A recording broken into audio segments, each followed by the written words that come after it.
co-construction des parcours en fonction des besoins de vos entreprises clientes, en fonction des profils que vous accompagnez. Donc là, l'idée, ce n'est pas de faire de vous des experts sur ces dispositifs, mais surtout, notre objectif, c'est vous permettre d'identifier quelles sont les possibilités, les solutions que vous avez à votre main. Et on verra peut-être aussi, dans un avenir un peu plus aussi lointain, voir comment aussi on peut faire en sorte que vous identifiez davantage comment parler et intégrer en tout cas la formation dans vos pratiques quotidiennes pour construire des parcours de formation ensemble. Voilà un petit peu pour l'introduction et les éléments du sommaire que vous voyez apparaître. Donc, comme l'a dit Sébastien, notre objectif, même si on a prévu un support, n'hésitez pas peut-être, alors je ne sais pas sur Zoom, parce que moi je ne vois qu'une partie des personnes là, sur le côté de mon écran, mais il y a peut-être une main qui se lève quand il y a des questions, je ne sais pas, sûrement. Oui, normalement, il y a une main qui se lève et après on a le chat discussion qui permet de poser des questions également. Ouais, alors surtout, n'hésitez pas, on n'est pas très nombreux, donc vous pouvez peut-être poser vos questions, peut-être en prenant la parole ou en tout cas en levant la main ou en utilisant le chat, parce que notre objectif est vraiment de pouvoir répondre à vos questions. Et comme l'évoquait Jennifer, on n'aura peut-être pas aussi aujourd'hui toutes les réponses à vos questions, aussi dans le cadre de la restructuration aussi d'Acto, mais on fera en sorte en tout cas d'y répondre dans un deuxième temps si on n'a pas les éléments.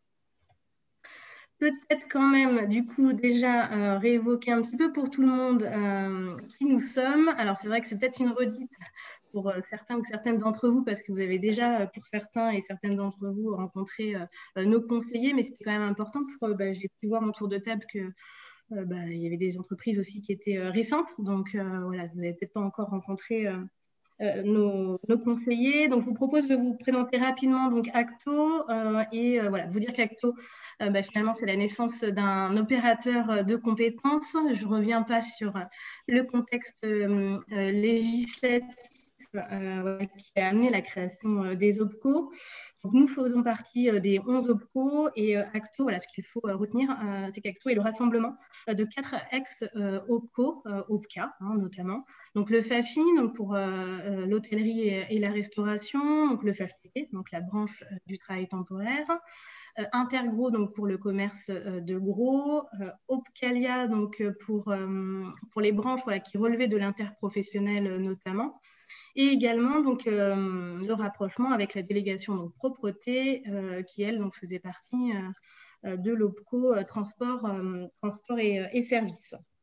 Donc voilà, c'est finalement donc aujourd'hui, donc depuis avril 2019, une telle et même entité donc qui est Acto, et plus précisément, en tout cas la fusion a été effective au 1er janvier 2020, et donc depuis, les équipes se sont rapprochées, comme l'évoquait Jennifer en préambule. Notre organisation cible n'est pas encore complètement aboutie, mais elle est plutôt bien avancée. Mais aujourd'hui, ce sont 900 collaborateurs qui sont au service des branches et des entreprises et des salariés, donc répartis à la fois donc, sur la France, donc en métropole, mais également aussi dans les Drômes. Voilà un petit peu pour la présentation rapide d'Acto. Alors notamment aussi, peut-être vous indiquer un peu quel est le périmètre d'Acto aujourd'hui. Donc, Acto, aujourd'hui, intervient auprès de 27 branches. Alors, je vous en ai déjà cité quelques-unes au regard des branches qui étaient rattachées aux ex-OPCO. Mais voilà, il y en a d'autres. Je n'ai pas cité la prévention, la sécurité, l'aérien, les organismes de formation. Voilà, d'autres branches qui sont aussi importantes et qu'on accompagne au sein d'Acto. Donc, après, sur les chiffres clés, alors, c'est vrai que je vois, parce que du coup, là, on parle de 180 000 entreprises adhérentes. Je crois qu'on est plus, aujourd'hui, je crois, dans les nouveaux chiffres sur lesquels on communique, on est plus dans les 165 000 entreprises.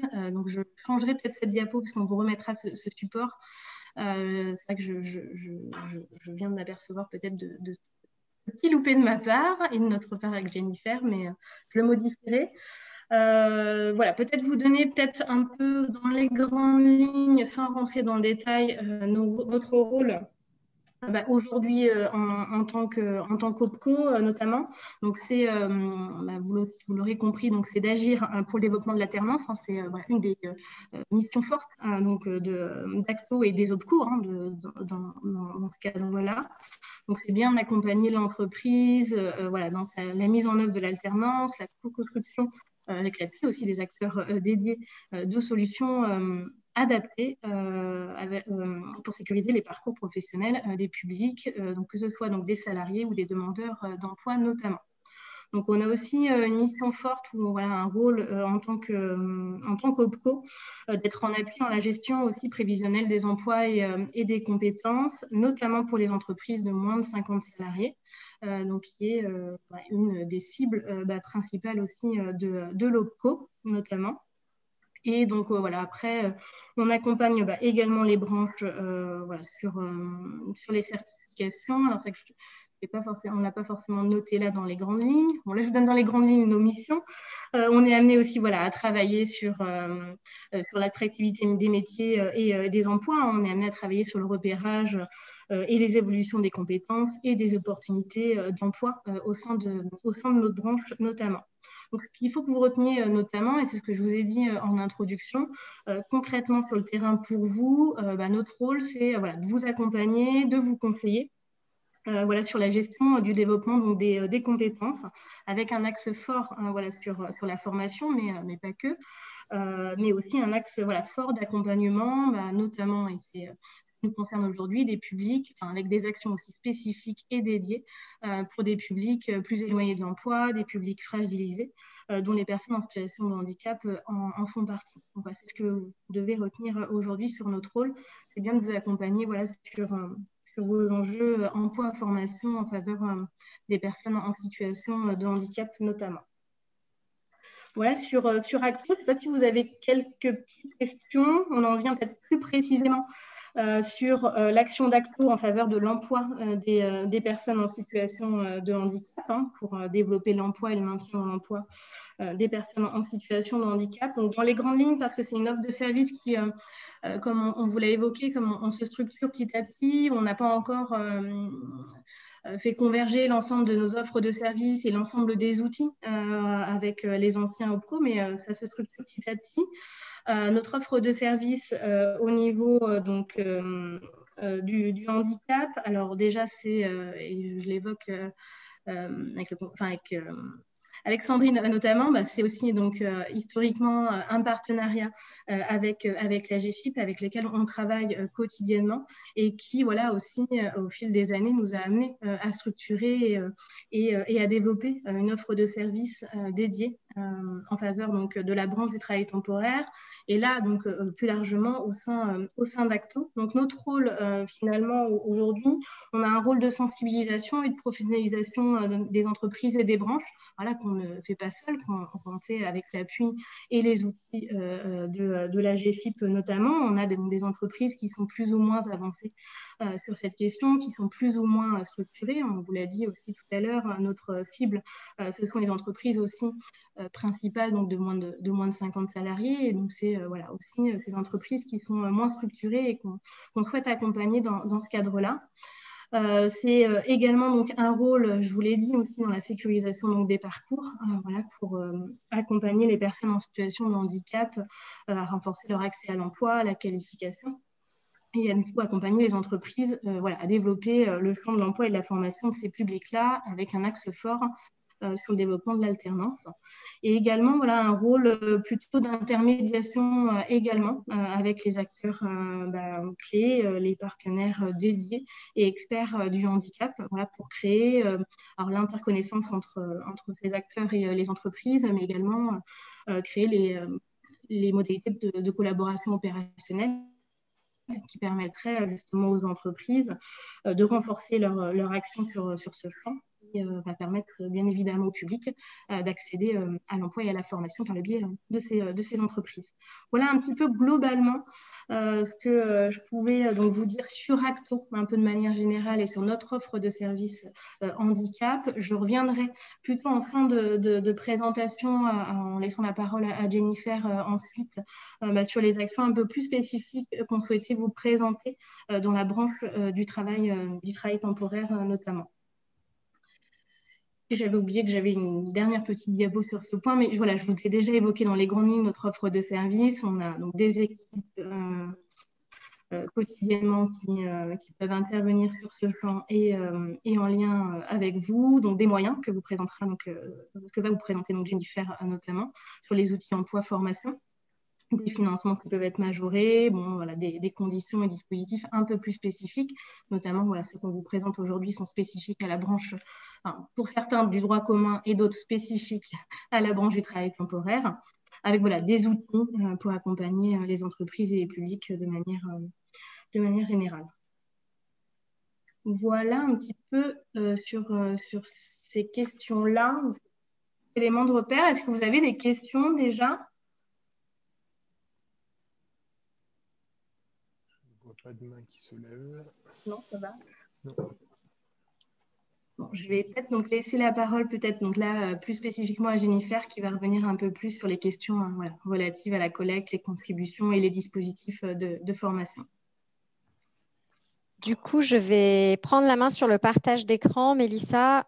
Ah oui, j'arrête mon partage. Ouais, c'est ça. Je te remercie. OK.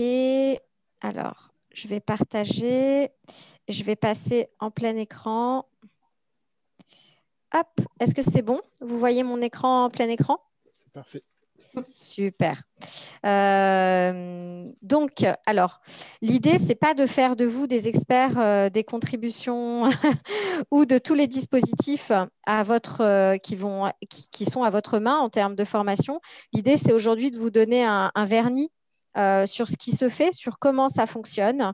Après, évidemment, vous avez tous et toutes des conseillers en région qui peuvent aller plus loin avec vous et surtout vous accompagner au quotidien sur vos projets et vos problématiques formation.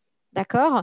Mais l'idée aujourd'hui, c'était de pouvoir vous donner un aperçu de ce qui se fait et surtout de ce à quoi vous avez droit quand vous êtes une entreprise nouvellement créée. On va le voir. Le premier sujet, c'est au niveau de la collecte. Il y en a parmi vous qui ont été créés l'année dernière. Il y en a parmi vous qui sont créés cette année. En tout cas, pour toutes les entreprises qui sont créées, on prend les effectifs à date de création, les effectifs permanents. Et donc, la plupart du temps, vous êtes considéré fiscalement comme une entreprise de moins de 11 salariés. D'accord? Ce qui veut dire que vous êtes assujetti à des contributions formation et vous êtes assujetti comme une entreprise de moins de 11 salariés. Donc, vous avez des pourcentages qu'on calcule par rapport à votre masse salariale globale de l'année de création qui vont faire que vous allez verser des contributions au titre de la formation professionnelle. Tout d'abord, il y a ce qu'on appelle la contribution unique formation. Donc, il faut savoir une chose. Alors, je vous ai fait, je vous le montre tout de suite, mais je reviens dessus juste après. Ah non, je vous l'ai mis en annexe, pardon. En fait, je vous ai fait un petit récap de quand est-ce que je dois verser et qu'est-ce que je dois verser. Comme ça, en fonction de votre année de création, vous verrez. Si vous avez été créé en 2020, eh bien, vous avez en 2021, là, normalement, au plus tard, au 1er mars, vous avez versé votre contribution formation. Les entreprises qui sont créées cette année en 2021, vous le verrez sur le calendrier de collecte que je vous ai indiqué, vous allez verser votre contribution par la suite. Tout est dans le calendrier. En tout cas, ce qui est important de savoir, c'est finalement qu'est-ce que vous versez. Vous versez donc une contribution unique qui représente 0,55% de votre masse salariale globale. C'est une obligation légale. Ce budget, il n'est pas à votre main. D'accord? Ça ne donne pas lieu à une alimentation directe d'un budget sur lequel on dirait tiens, vous m'avez versé cette somme, vous avez droit à tant. D'accord? Ce sont des fonds qui sont mutualisés et qui sont transmis à France Compétences qui va ensuite les répartir auprès de différents acteurs, les OPCO, la Caisse des dépôts et de consignation, les opérateurs CEP, le Pôle emploi, bref. Et donc, il va nous redistribuer des fonds. Quand je dis nous, c'est à nous en tant qu'OPCO, ACTO, il va nous redonner des fonds au titre de ce budget. D'accord? Mais en tout cas, il faut savoir que vous, cette contribution unique, elle est mutualisée. OK? Et il y a des règles pour pouvoir réutiliser des fonds qui sont donc mutualisés et transmis à France Compétences. On le verra par la suite. Vous avez l'investissement formation. Ici, c'est une obligation conventionnelle. C'est-à-dire que comme vous faites partie de la branche du travail temporaire, la branche du travail temporaire a dit vous devez verser, vous devez dépenser. Ce n'est pas une obligation de versement, c'est une obligation de dépense. Donc, vous pouvez soit la verser à l'OPCO en tout ou partie, à ACTO, ou soit la gérer vous-même directement. En tout cas, vous avez une obligation conventionnelle de dépense de 0,6% de votre masse salariale globale au titre de l'investissement formation. Et là, ce budget, il est à votre main. Ça, c'est un budget propre à vous, d'accord? Et d'ailleurs, si vous faites partie d'un groupe d'entreprises, on a la possibilité de mettre en place ce qui s'appelle une gestion de groupe, c'est-à-dire de créer un espèce de pot commun avec les budgets de chaque entreprise faisant partie du groupe. Okay, mais ça, c'est spécifique. Il faut qu'on voit qu'il y ait bien des liens entre chaque structure et ça, c'est géré par notre service collecte. En tout cas, comme j'ai entendu que plusieurs entreprises parmi vous faisaient partie du même groupe, ça peut être quelque chose qui vous intéresse. D'accord? Enfin, qui faisait partie d'un groupe. Vous avez ensuite une autre obligation conventionnelle qui s'appelle le FPETT. Et là, cette contribution, alors, le budget, il est à la main de l'entreprise et le pourcentage va dépendre de si vous êtes actuellement adhérent ou non à Prisme Emploi ou adhérent à l'accord de branche. Parce qu'en fait, il y a un accord de branche qui a été donc signé par les organisations syndicales et patronales donc le 29 novembre 2019. Cet accord, il n'est toujours pas étendu par l'État. C'est en cours, hein, il est en cours d'étude, ça prend du temps. Il faut savoir que l'extension d'un accord, ça prend plusieurs mois et là, ça se compte en années maintenant parce qu'on est en 2021. Mais là, l'extension, elle devrait être incessamment sous peu.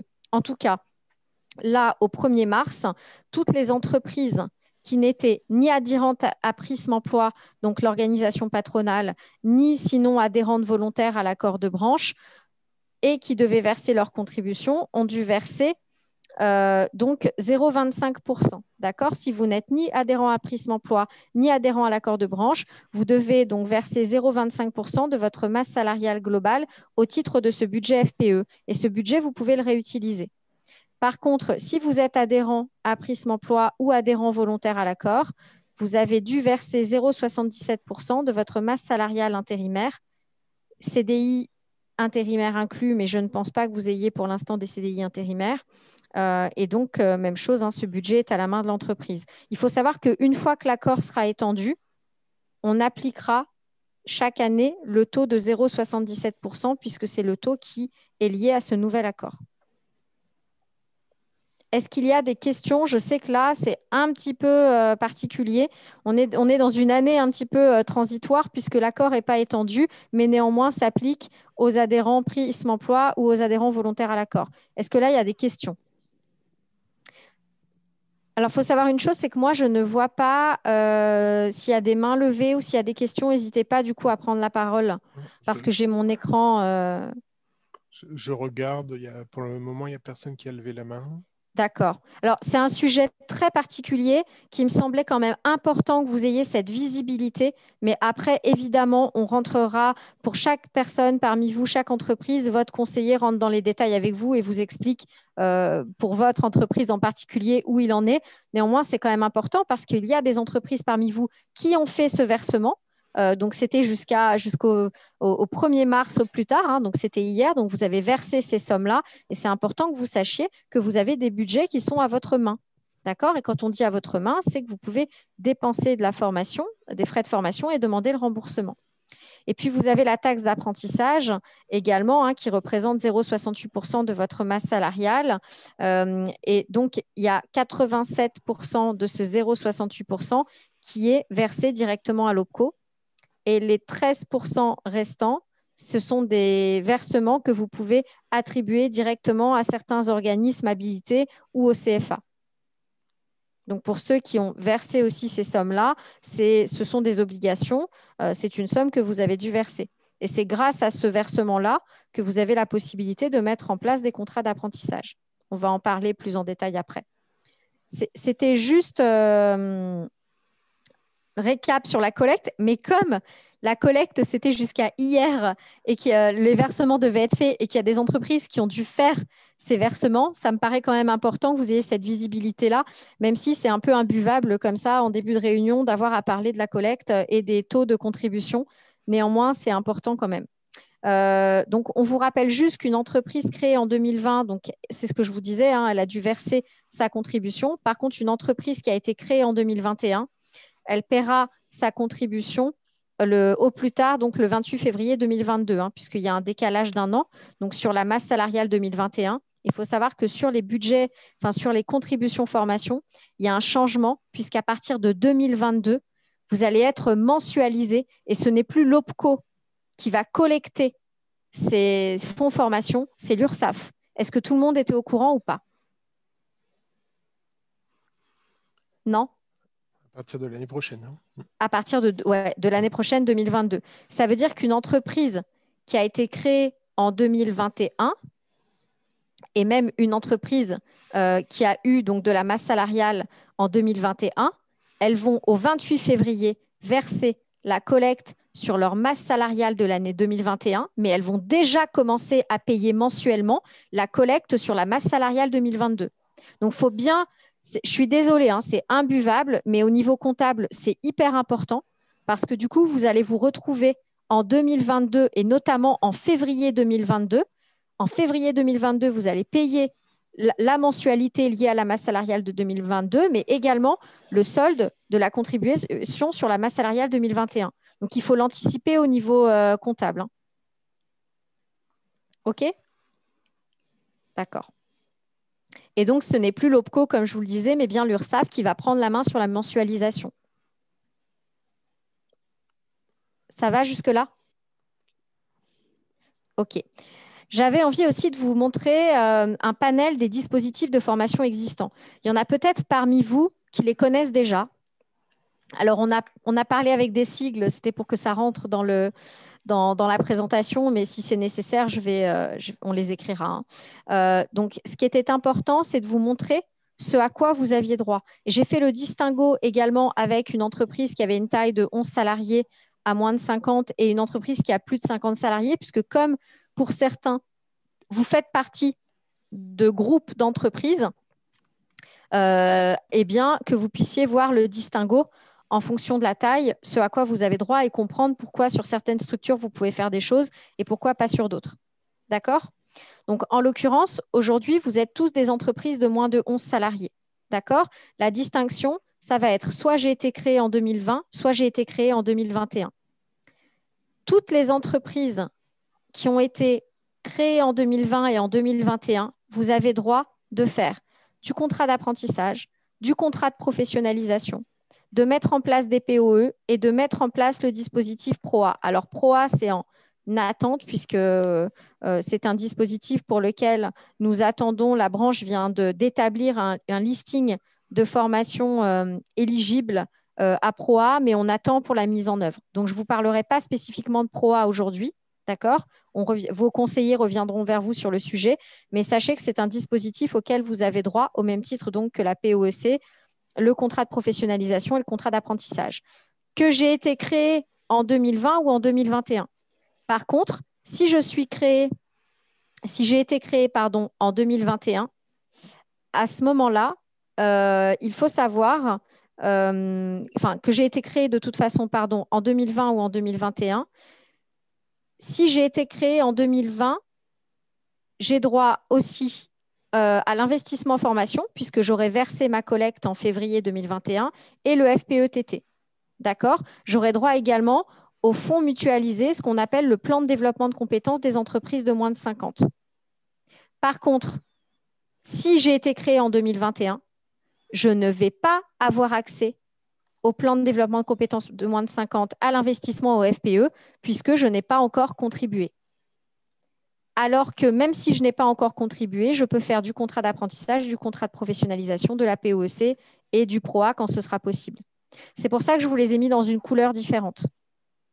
OK? Et je vous ai mis le petit astérix à la fin. D'accord? Par contre, il y a 3 dispositifs qui sont des dispositifs qui sont créés par la branche du travail temporaire qui s'appellent les CIPI, les CDPI et le dispositif CAR. Il faut savoir que ces dispositifs ils ne sont pas ouverts aux entreprises de moins de 11 salariés, puisque de base, ce sont des entreprises qui ne cotisent pas pour avoir accès à ces dispositifs. Alors, vous n'avez pas accès au financement.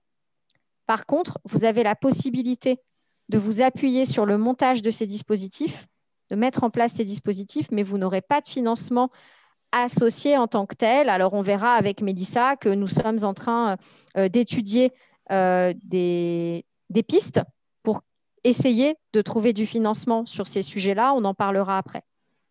D'accord ? Vas-y. Un petit focus parce que en fait on vous fera une petite simulation un peu budgétaire si vous vous adossez sur ces dispositifs dans le cadre d'un parcours type.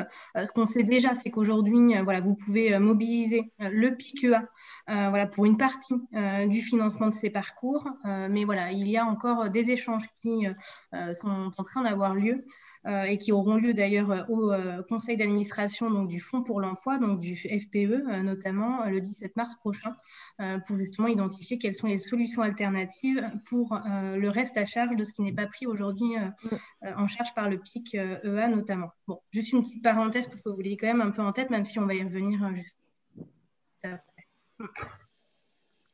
Donc aujourd'hui, on a fait le choix de vous présenter les dispositifs du contrat d'apprentissage, du contrat de professionnalisation, de la POE, mais également, on a fait le choix de vous présenter, donc malgré tout, les CIPI, les CDPI et le CAR, parce que même si vous n'avez pas accès au financement par le biais de la professionnalisation, comme vous l'a dit Mélissa, par le biais du PIC, vous avez accès à des aides qui vont vous permettre de vous adosser donc à ces dispositifs malgré tout. Donc, on va vous les présenter. Peut-être que pour certains d'entre vous, vous les connaissez déjà. Pour ceux qui travaillaient déjà dans le secteur du travail temporaire, dans des ETT classiques, entre guillemets, vous connaissez certainement déjà ces dispositifs. Alors, en fait, on vous a fait un petit récap pour essayer de se poser des questions, finalement, à quel moment je vais aller chercher plutôt tel ou tel dispositif. Alors, évidemment, c'est un récapitulatif simplifié. L'idée, c'est de vous faire accompagner dans le montage de vos projets par les conseillers en région, mais néanmoins, ça vous donne ici une photographie des différentes possibilités et de l'accès, entre guillemets, à certains dispositifs en fonction de la durée de la formation ou du public. On sait que quand c'est une formation qui part de l'individu, à la demande de l'individu et qu'il souhaite pour lui-même mettre en place lui-même sans forcément informer son employeur, il a accès soit au CPF de transition professionnelle ou soit au CPF classique. D'accord ? Donc, c'est pour ça qu'on vous a écrit ici, une demande de l'individu. Il a à sa main son CPF. Si on est sur des formations courtes, on est plutôt sur l'accès au fonds pour l'emploi du travail temporaire, donc le FPETT, mais également au plan de développement des compétences. Donc là, je vous l'ai dit, le plan de développement de compétences, c'est uniquement pour les entreprises qui ont versé leur masse salariale, leur cotisation sur la masse salariale 2020, donc les entreprises créées en 2020. Elles vont avoir ici accès à ce dispositif. Et puis l'investissement formation que vous avez versé, qui est un budget à votre main. Donc, pour toutes celles qui ont versé, vous allez retrouver dans votre suivi de compte en ligne les lignes budgétaires et les sommes correspondantes. Pour les formations longues, supérieures à 70 heures, on va aller plutôt étudier la possibilité de mettre en place l'un de ces dispositifs que je vais vous présenter en détail par la suite. Donc, le contrat d'alternance reconversion, le contrat d'apprentissage, le contrat de pro, les CIPI et les CDPI. Je vous l'ai dit tout à l'heure, les CIPI et les CDPI, ce sont des dispositifs qui sont spécifiques à la branche du travail temporaire, de même que le contrat d'alternance reconversion. C'est vraiment spécifique, ça n'existe que dans la branche du travail temporaire. Alors que le contrat d'apprentissage et le contrat de professionnalisation, ce sont ce qu'on appelle des dispositifs de droit commun qu'on va retrouver dans toutes les branches professionnelles. Si mon public est demandeur d'emploi, il faut aussi étudier la possibilité potentiellement de mettre en place une POEC ou une POEI ou un AFPR en fonction effectivement de la finalité, de la durée de la formation, de l'éligibilité de la formation. OK ? Donc voilà, là c'est le panel des dispositifs de formation disponibles. On vous a récapitulé ici sur cette diapo, finalement, donc les dispositifs qui sont le plus utilisés, d'accord, sur les dispositifs de la professionnalisation. Donc, vous avez le contrat de pro, d'accord. Il faut savoir que le financement qui est associé à ce contrat, il est de 27 € de l'heure pour le public TH. Donc, on est quand même sur un forfait majoré très intéressant qui, en général, ne laisse aucun reste à charge de coûts pédagogiques, voire même de coûts pédas. Alors, et après, il y a des simulations financières à faire, mais comme sur ce 27 €, on prend à la fois du coût pédas, mais aussi à la fois du salaire, en fonction du coût total de la formation, ça vous fait un très, très faible reste à charge sur le contrat de professionnalisation. Hein. OK ? On va le voir en détail. Hein. Question. Oui, allez-y, je vous en prie. Pardon, excusez-moi, Zora de Zora, allez-y. APF. Je voulais savoir si, par exemple, demain, il y avait un contrat pro intérimaire, est-ce que Oui. c'est cumulable avec l'aide à l'embauche de l'État? Tout à fait. Alors aujourd'hui, il faut savoir que les aides, en plus, elles ont été prolongées jusqu'au 31 mars. Oui. Exactement, jusqu'à fin mars. Alors là, le décret, il est sorti samedi. Donc, je ne l'ai pas encore. Il est dans ma boîte mail. Je n'ai pas lu le détail du décret parce que sur le projet de décret, ils avaient exclu le contrat de professionnalisation. Et là, je n'ai pas relu le décret en détail pour voir s'il ne parlait que du contrat d'apprentissage ou si le contrat de pro était bien intégré. Donc, je reviendrai vers vous et de toute façon, Acto va communiquer sur la prolongation des aides et vous confirmer que le contrat de pro est bien prolongé jusqu'au 31 mars. Mais de mémoire, oui. Si vous me laissez, de toute façon, Mélissa va reprendre la parole. Si vous me laisserez 2 minutes à la fin, comme là, j'ai vu que j'avais reçu des mails au sujet de ce décret, je vais les regarder et comme ça, je vais pouvoir vous répondre. D'accord ?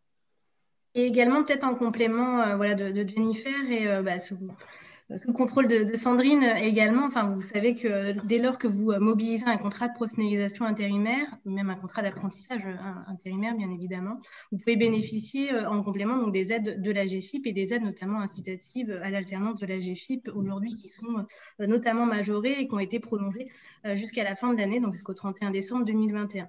Et elles viennent en complément des aides de l'État également. Voilà, c'était une petite parenthèse. Moi, je reviens vers vous là tout à l'heure. Ça me laissera comme ça le temps d'aller lire les communications qui m'ont été envoyées de la part de notre service juridique, comme le décret est sorti samedi. Voilà, je vais regarder ça. En tout cas, sur les CIPI et les CDPI, ici, donc, je vais juste vous laisser, si vous voulez bien, refermer les micros. Je crois qu'on a voilà, mais merci. On a un petit écho ou une petite musique. Donc, sur les CIPI et les CDPI, je vous en parlais tout à l'heure. Donc, ici, il y a un financement. Donc, on rembourse sur la base d'un forfait horaire. Mais comme je vous le disais, ce forfait, il est uniquement pour les entreprises de plus de 11 salariés. Donc, c'est là où, justement, on va voir comment on peut financer vous accompagner pour le financement de ces CIPI et de ces CDPI, même si vous n'avez pas accès à ces forfaits spécifiques liés à la professionnalisation. Donc ça, Mélissa vous en reparlera tout à l'heure. Et sur les contrats d'apprentissage intérimaire, le contrat d'apprentissage aujourd'hui, c'est un remboursement sur la base d'un coût contrat qui est fixé entre les branches et France Compétences. Il faut savoir qu'il y a une majoration possible du coût contrat dans la limite de 4 000 € depuis le 1er janvier 2021. Donc ici, c'est assez transparent. Hein. Vous avez un contrat d'apprentissage, il y a un coût contrat qui est défini et l'OPCO va payer le coût contrat au CFA. OK ? Donc vous avez à votre charge la rémunération de l'apprenti. OK ? Et sur la POEC, aujourd'hui, on a un financement, on a un plafond de 14 € de l'heure. Et s'il y a un reste à charge, vous pouvez compléter avec votre budget formation FPETT notamment. Donc, et par contre, sur la POEC, je ne sais pas si vous connaissez tous la POEC, mais en tout cas, sachez que vous n'avez pas de rémunération à votre charge puisque l'individu qui est en formation, il reste sous son statut de demandeur d'emploi. Il est donc sur son statut de stagiaire de la formation avec Pôle emploi. Et donc, vous n'avez pas à votre charge son indemnisation puisqu'il est indemnisé par Pôle emploi. Jennifer, c'est Sandrine. Oui, Sandrine. J'avais une petite question et une remarque. Oui, bien sûr. La POC, pour être financée, est-ce qu'il faut toujours un engagement de recrutement? Toujours, toujours, toujours. On va en parler. En fait, que ce soit les contrats pro, les contrats d'apprentissage, les CIPI, les CDPI, la POEC, il faut toujours, à la fin, ça doit être associé à un engagement de mission et on va voir que la durée varie en fonction du dispositif. Notamment la POEC, c'est quand même un dispositif entre guillemets contraignant dans le sens où la POEC, l'engagement, c'est de 6 mois minimum. Ok. D'accord. La remarque que je voulais faire, c'est que depuis l'instauration du PIQA, on a été pas mal sollicité pour des actions en amont du recrutement. Oui. Et du coup, avec la DGFP, on a souvent évoqué cette solution de la POC ou de la POI, justement comme une action préalable au recrutement en CDD tremplin. Ça, c'est très bien. Par exemple, vous faites une POEC et puis à l'issue, vous avez effectivement un CDD. Ça peut être en fait un CDD, ça peut être des missions d'intérim. Voilà, effectivement. Vous avez différentes possibilités, mais en tout cas, quand on met en place une POEC, on a un engagement derrière. Ça peut être derrière une POEC, l'engagement, ça peut être un contrat pro ou un contrat d'apprentissage. D'accord ? Mais en tout cas, voilà, c'est ce que ne peut pas financer le PIQA. Là, ça peut être financé au travers de la POC, justement pour préparer les demandeurs d'emploi à formaliser leur projet professionnel, à tester un métier dans un univers professionnel. Oui. Il peut y avoir un premier niveau de bloc de compétences voilà, apporté à la personne pour vérifier qu'elle a le métier ou la formation dans laquelle elle s'engage, ça l'intéresse vraiment. Et ensuite, on peut rentrer sur signer un contrat, quel qu'il soit, et notamment le CDD tremplin. Voilà, c'était la remarque que je voulais faire par rapport à des sollicitations qu'on a eues et qui ne relevaient pas malheureusement du PIQA, compte tenu du profil des demandeurs d'emploi. Ouais. En fait, derrière une POEC, vous pouvez mettre en place donc effectivement un CDI. Le CDD tremplin, c'est combien de temps? Le tremplin, excusez-moi. Ça peut aller jusqu'à 24 mois. D'accord. Parce qu'il faut... D'accord, pardon. Parce qu'il faut savoir qu'à partir du moment où on parle d'un CDD, derrière une POEC, c'est 12 mois. Hein. Au moins 12 mois hein, derrière une POEC si c'est un CDD. Par contre, si on est sur des missions d'intérim, là, on est sur 6 mois minimum. D'accord? Et si on est sur tout ce qui est contrat pro, contrat d'apprentissage, on est aussi sur au moins 12 mois. D'accord?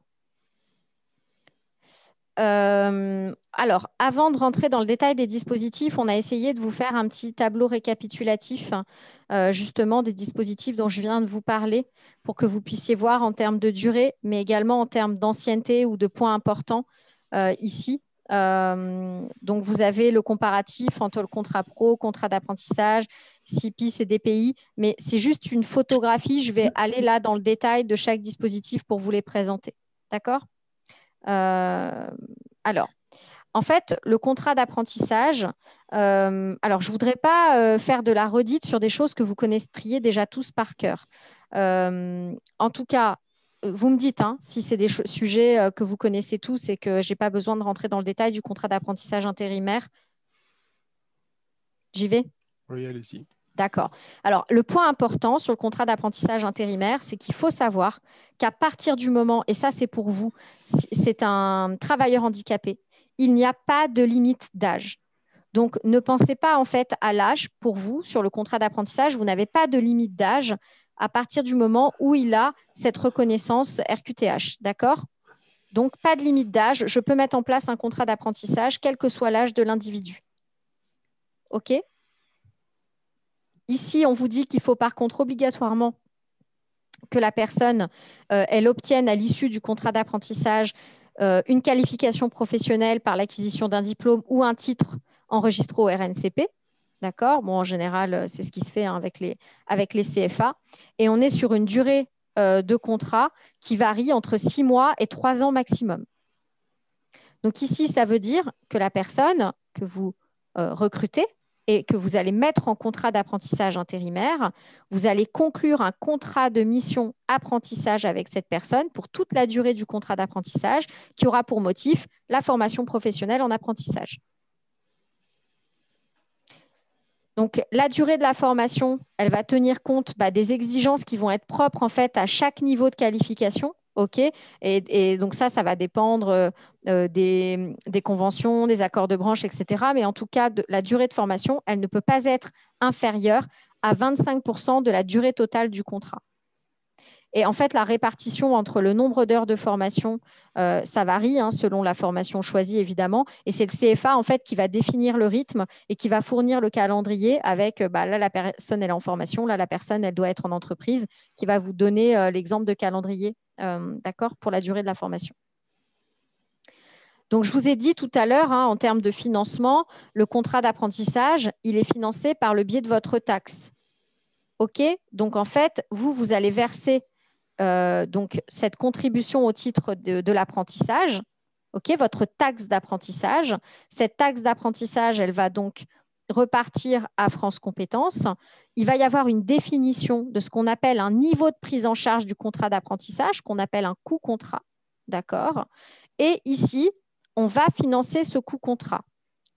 Donc, il faut savoir que le niveau de prise en charge à appliquer, il est défini soit effectivement, il est financé par l'OPCO, soit ça va être une définition par la branche va définir un coût, d'accord, soit c'est fixé directement par le ministère. OK, ça dépend des typologies de formation. D'accord? Et pour toute nouvelle certification qui serait créée et qui ne serait pas couverte par un niveau de prise en charge parce que nouvellement créée et donc pas de coût contrat associé, il y a un financement par l'OPCO à un niveau de prise en charge qui est fixé par le ministère pour toutes les nouvelles certifications. Donc, ne vous inquiétez pas, il y a toujours un financement associé au contrat d'apprentissage. D'accord? Vous allez entendre parler de niveau de prise en charge ou de coût contrat. D'accord? Le coût contrat, c'est le coût de cette formation et donc il est payé directement par l'OPCO au CFA. D'accord? C'est payé directement. Vous avez des outils qui sont mis à votre disposition pour rechercher une formation en alternance, que ce soit en métropole, mais également dans les DROM. D'accord? Donc, vous avez un outil sur notre site internet, sur le site Actos Active, pour rechercher une formation. Donc, vous allez taper, voilà, moi je suis dans telle région, je voudrais former sur tel secteur, et hop, on va vous sortir toutes les formations. D'accord? Et tous les CFA qui délivrent cette formation. Et vous avez également un calculateur de niveau de prise en charge qui est mis en ligne également sur notre site. Alors, ne vous inquiétez pas, on ne vous demande pas forcément de le faire tout seul. On a des personnes qui sont dédiées à l'accompagnement, notamment sur l'apprentissage, et qui peuvent vous accompagner. Il suffit de nous appeler, vous nous exprimez votre besoin. Voilà, moi, je souhaite mettre en place un contrat d'apprentissage et on va vous accompagner. D'accord? Mais il y a quand même des outils qui sont accessibles en ligne pour vous faciliter la tâche.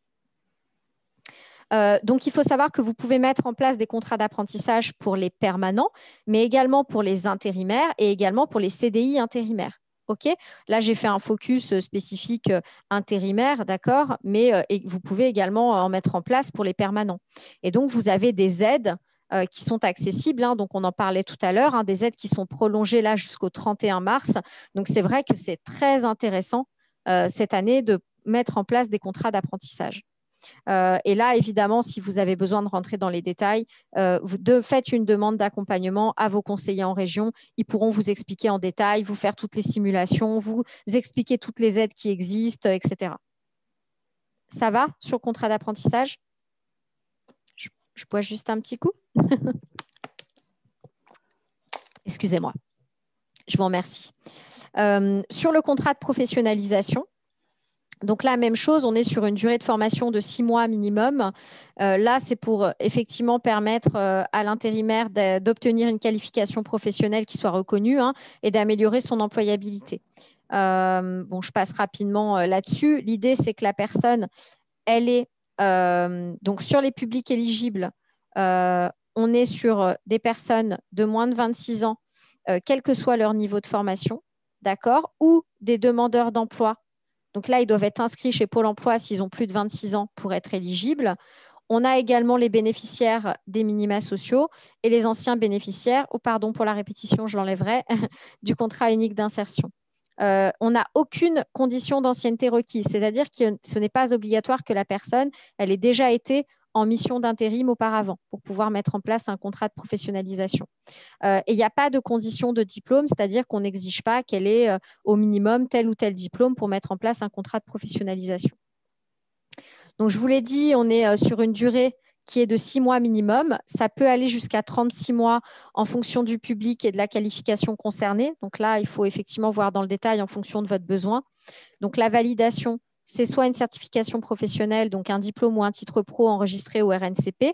Ça peut être également une qualification reconnue dans les classifications d'une convention collective de branche. Là, attention, la convention collective qui s'applique, c'est bien celle de l'entreprise utilisatrice où sont effectuées les périodes d'emploi. D'accord?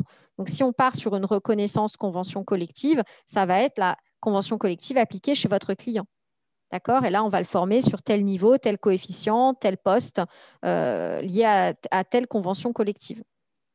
OK? Sinon, on peut être aussi sur un CQP ou un CQPI, d'accord, qui est validé par la CPNE, hein, donc la Commission paritaire nationale de l'emploi du travail temporaire, ou la CPNE de la branche à laquelle appartient l'entreprise utilisatrice où sont réalisées les périodes de mission. Donc ici, c'est un petit récapitulatif. On ne va pas forcément rentrer dans le détail ici précis, mais on vous a mis aussi les informations pour que vous puissiez les avoir sous la main. OK? Donc, en fait, en fonction de la durée du contrat, vous allez voir qu'il y a une durée de formation associée. OK? Et que pour telle ou telle durée de formation, on a un public qui est autorisé à aller jusqu'à telle durée de formation et telle durée de contrat.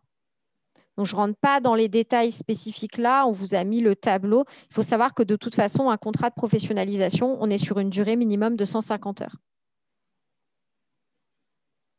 OK?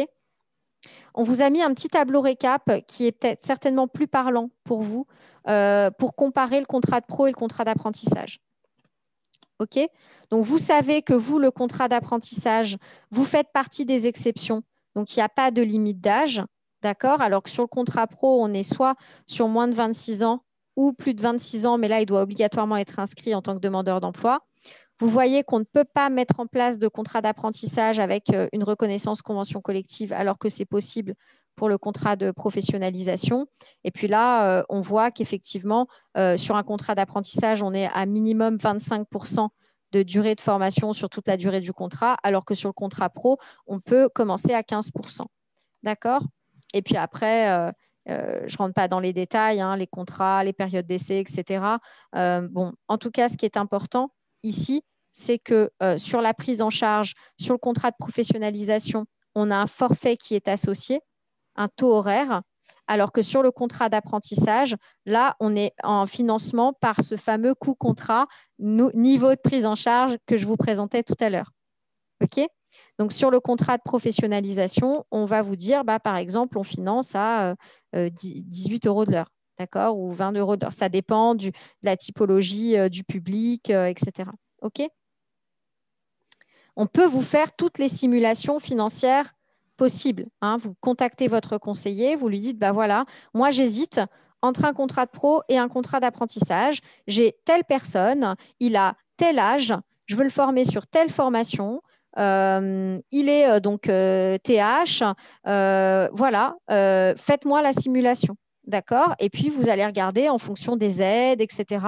Et on va pouvoir vous dire, le plus avantageux aujourd'hui, financièrement, c'est plutôt d'aller sur le contrat d'apprentissage.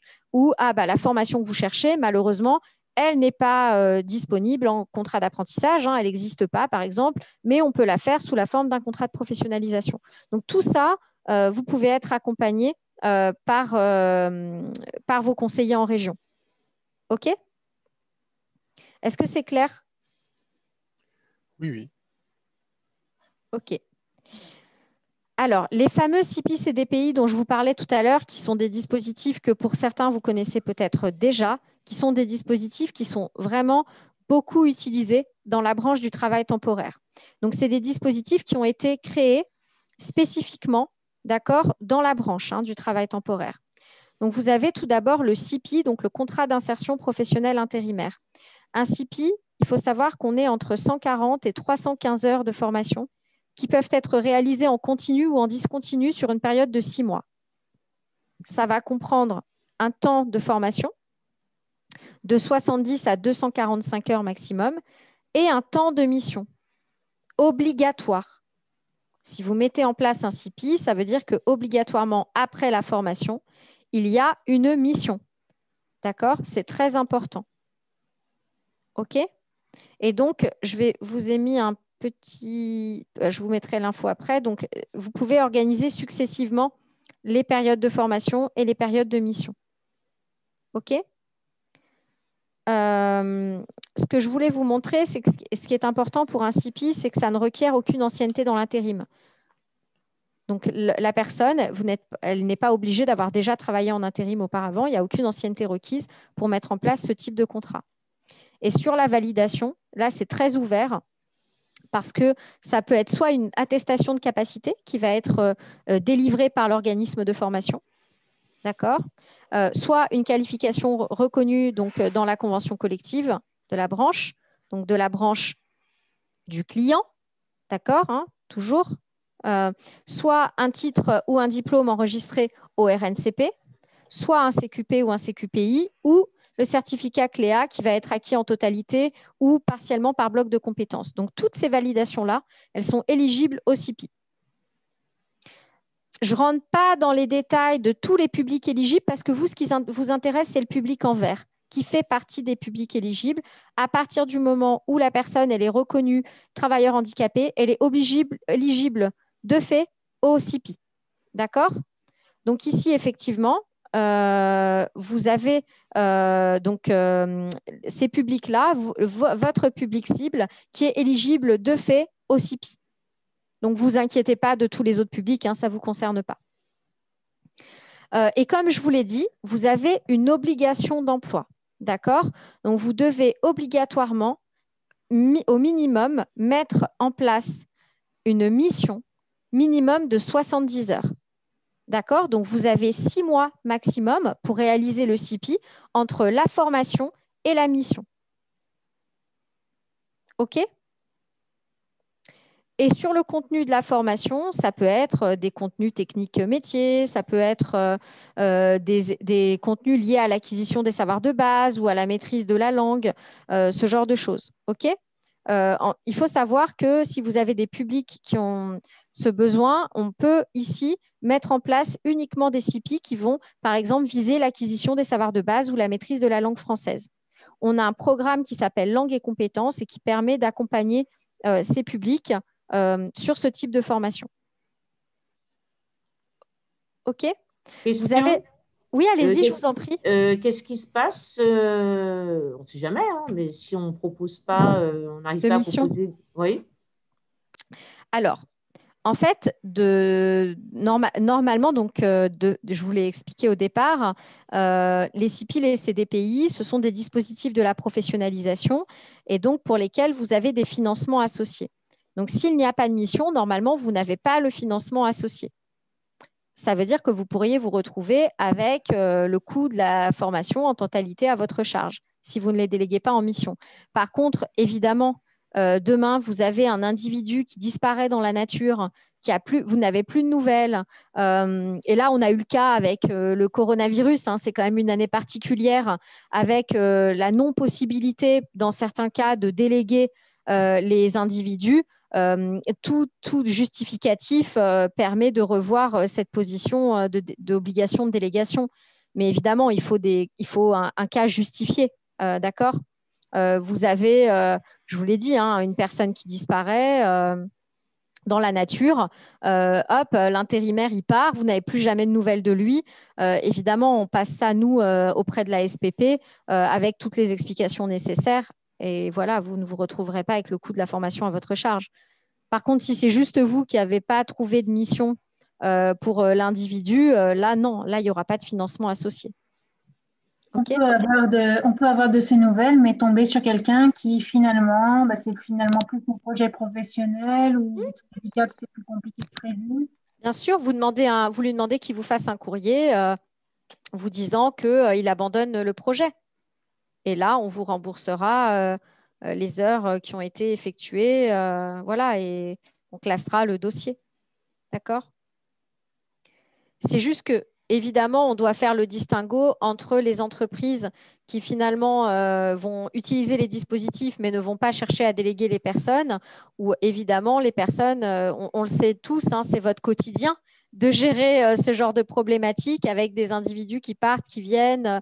Donc, on ne va pas vous pénaliser pour des individus qui ne vont pas au bout de leur engagement et ne sont pas sérieux.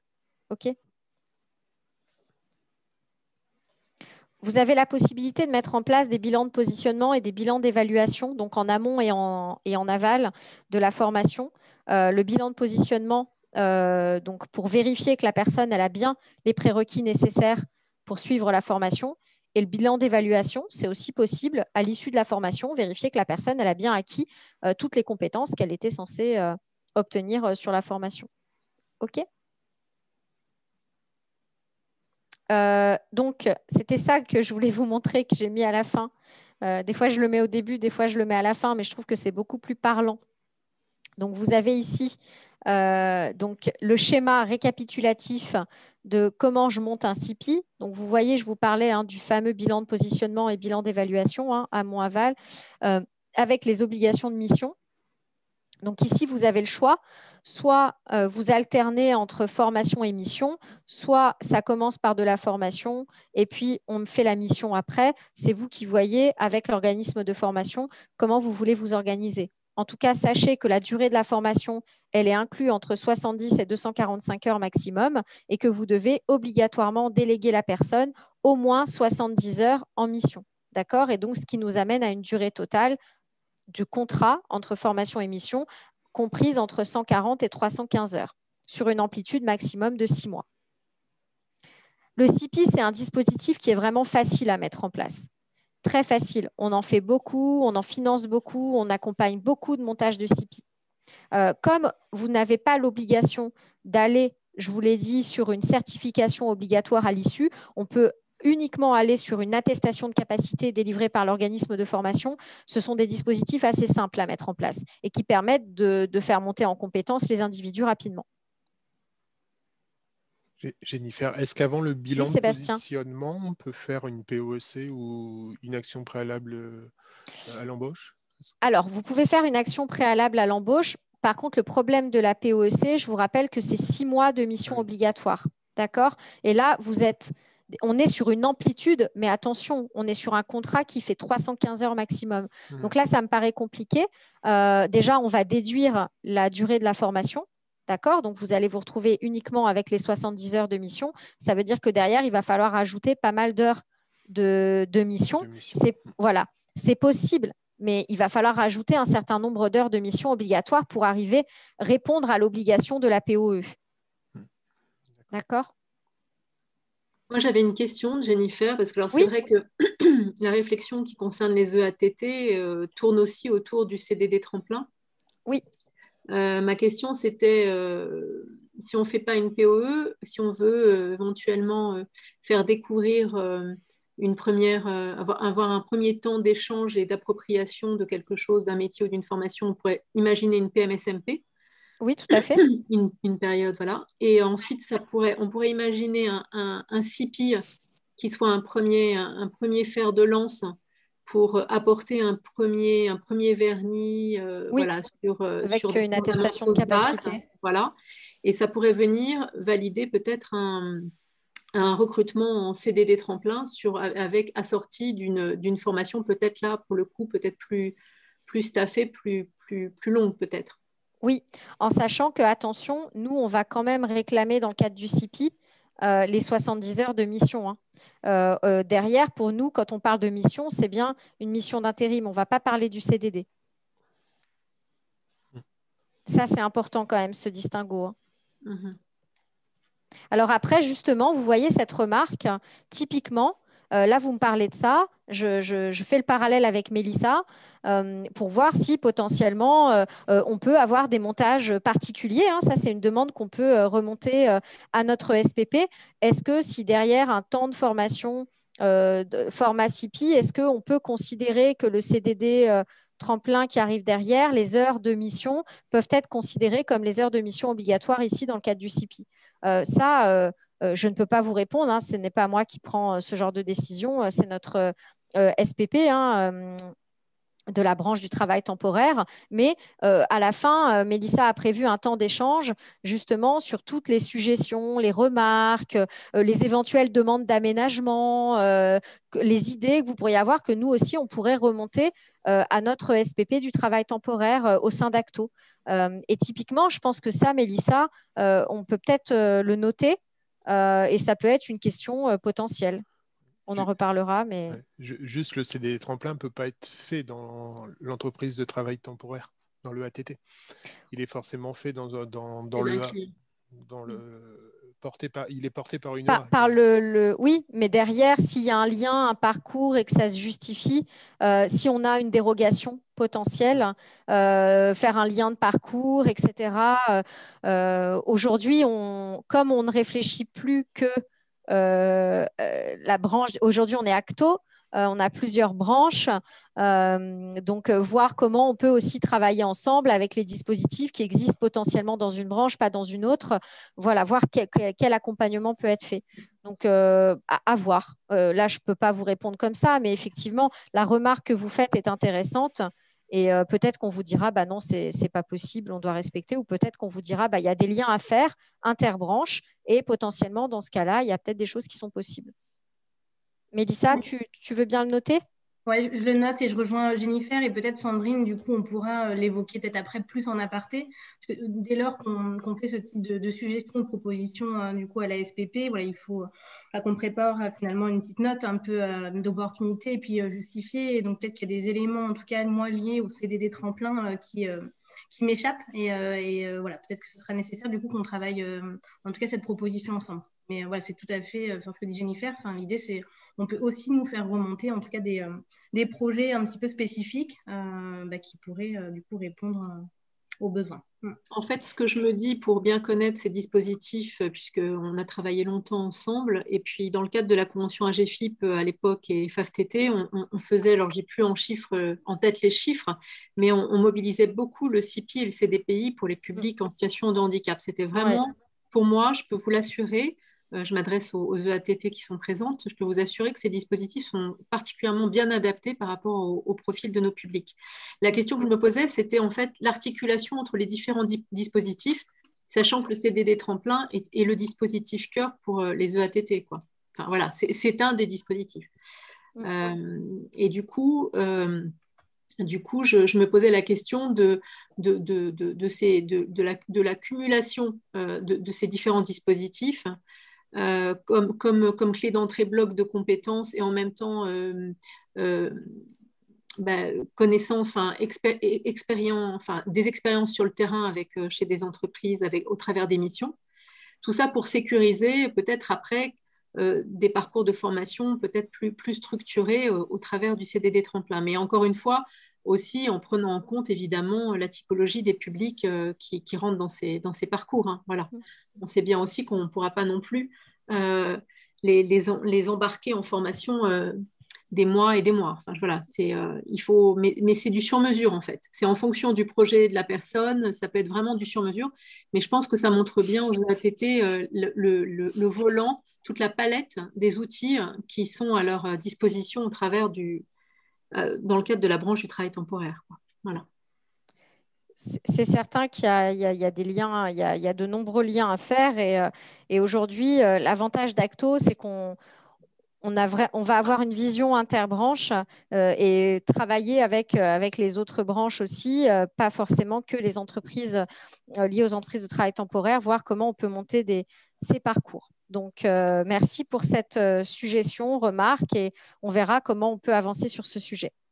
Je voudrais vous présenter également donc le CDPI, donc le contrat de développement professionnel intérimaire. Donc, en termes d'organisation, là, on est sur des durées de formation qui sont plus longues. On est sur une période de formation qui est comprise entre 140 et 525 heures de formation sur une durée de 12 mois maximum. Donc, vous voyez, ce n'est pas tout à fait la même chose que le CIPI tout à l'heure, avec toujours un temps de mission obligatoire à l'issue de la formation en entreprise utilisatrice. Vous avez une obligation d'emploi. Donc, dans les 3 mois qui suivent la fin de la formation, vous devez mettre obligatoirement la personne en mission au moins un tiers de la durée de la formation. Je vous donne un exemple. La formation fait 300 heures. Eh bien, vous devez obligatoirement mettre la personne au moins 100 heures en mission dans les 3 mois qui suivent la fin de la formation. OK ? Pour les publics éligibles, même chose que tout à l'heure, on ne lit pas tout ce qui est éligible. Vous êtes le public vert.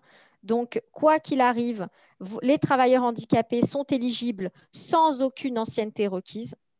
D'accord ? Donc, ça, c'est plutôt une bonne nouvelle. Donc, quel que soit votre public travailleur handicapé, il est éligible même s'il n'a jamais travaillé en intérim auparavant. Donc, pour vous, l'ancienneté, elle n'est pas nécessaire. D'ailleurs, je vais la retirer parce que ça va vous induire en erreur. Je vais la retirer. Et sur la validation, on est sur un CQP ou un CQPI ou une certification enregistrée au RNCP ou une certification enregistrée au répertoire spécifique, donc type certificat CLEA, ou une qualification reconnue dans une convention collective de branche. D'accord ? Par contre, attention, ce n'est pas comme le CIPI. Tout à l'heure, le CIPI, je vous disais qu'on pouvait aller sur une attestation de capacité. Ce n'est pas le cas pour le CDPI. Le CDPI, c'est soit une reconnaissance convention collective, soit un CQP, CQPI, soit une certification RNCP. D'accord ? Ou un certificat CLEA. OK ? Sur le contenu de la formation, là, évidemment, c'est des contenus techniques métiers. Et puis, on a toujours la même possibilité d'aller mettre en place des formations particulières qui vont viser l'acquisition des savoirs de base ou la maîtrise de la langue française. Et là, c'est toujours, comme je vous le disais tout à l'heure, lié à notre programme Langue et compétences. Vous avez cette problématique ou pas, là, sur les publics que vous suivez actuellement ? Je me permets de poser cette question. Ou ce n'est pas votre sujet pour l'instant sur les publics que vous suivez? Rarement, et on a déjà du mal à faire avec des publics plus proches de l'enfant. D'accord. Donc, en tout cas, ici, ce qui est important, c'est que vous avez cette possibilité-là. On a un programme spécifique existant et que si vous avez besoin d'informations sur le sujet, on pourra vous faire une animation dédiée sur notre programme Langue et compétences. D'accord ? Toujours la possibilité d'un bilan de positionnement et d'évaluation en amont et en aval. Et donc, vous avez ici le petit... Oups, pardon. Excusez-moi, j'ai été trop vite. Le petit schéma avec bilan de positionnement, bilan d'évaluation, donc amont et aval, et puis l'alternance entre formation et mission avec les durées qui sont indiquées. D'accord ? On peut vous accompagner sur le montage de tous ces dispositifs pour que ce soit plus clair pour vous. Je vais laisser Mélissa prendre la main sur cette simulation budgétaire. J'arrête du coup, Mélissa. Non, je vais la laisser parce que je vais reprendre la main après.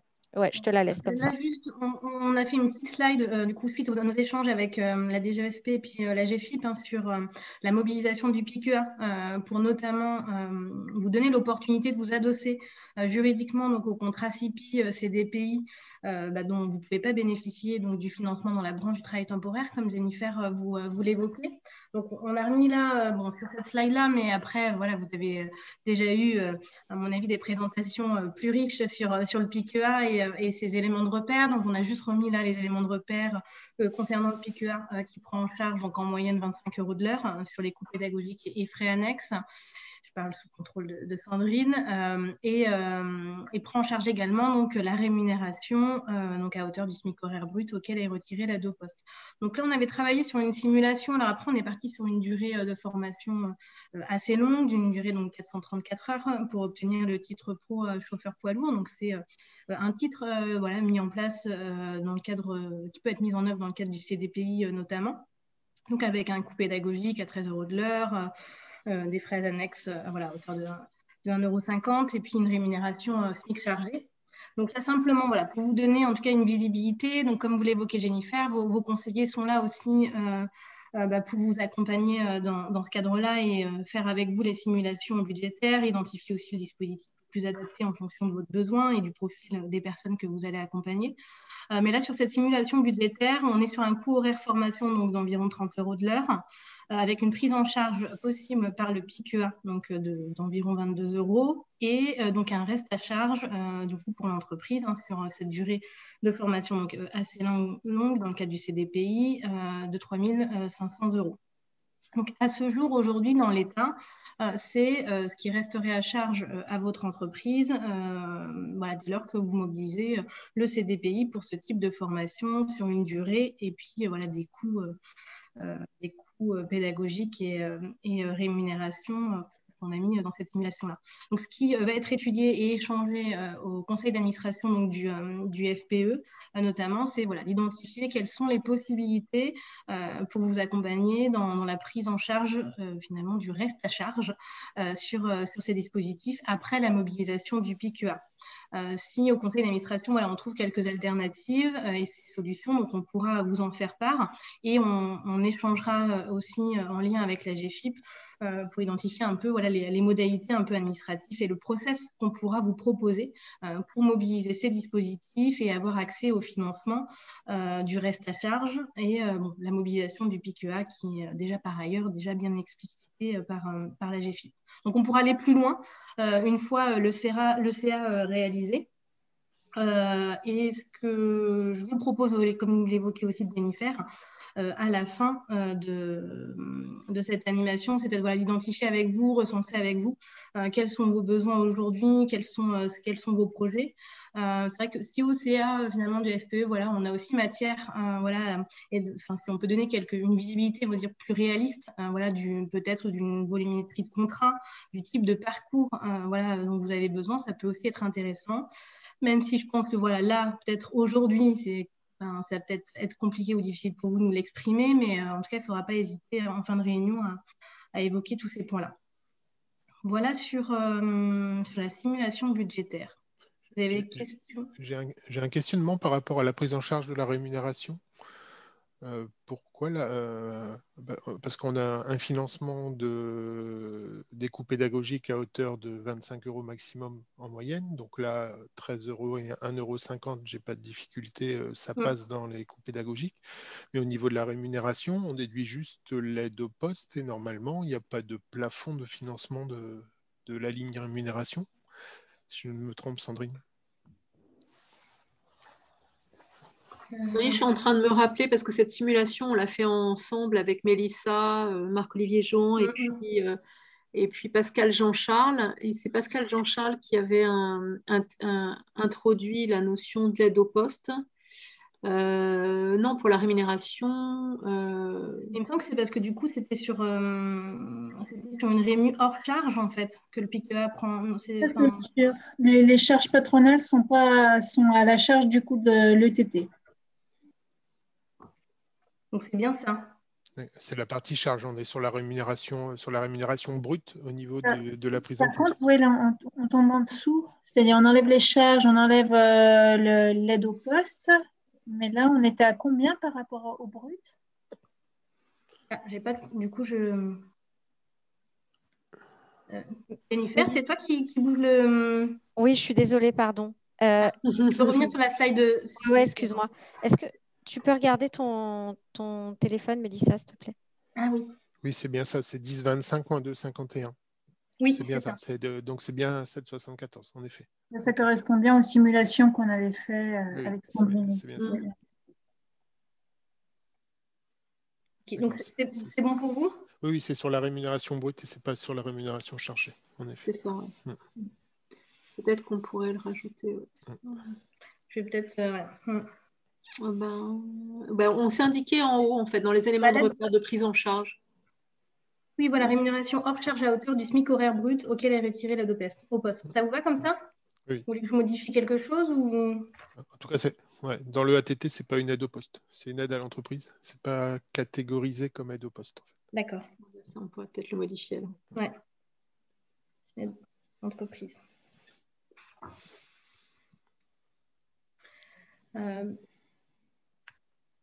Ok. Je vais vous... Ouais. Ouais. Du coup, je vais vous présenter rapidement parce que sinon, je vais exploser le timing.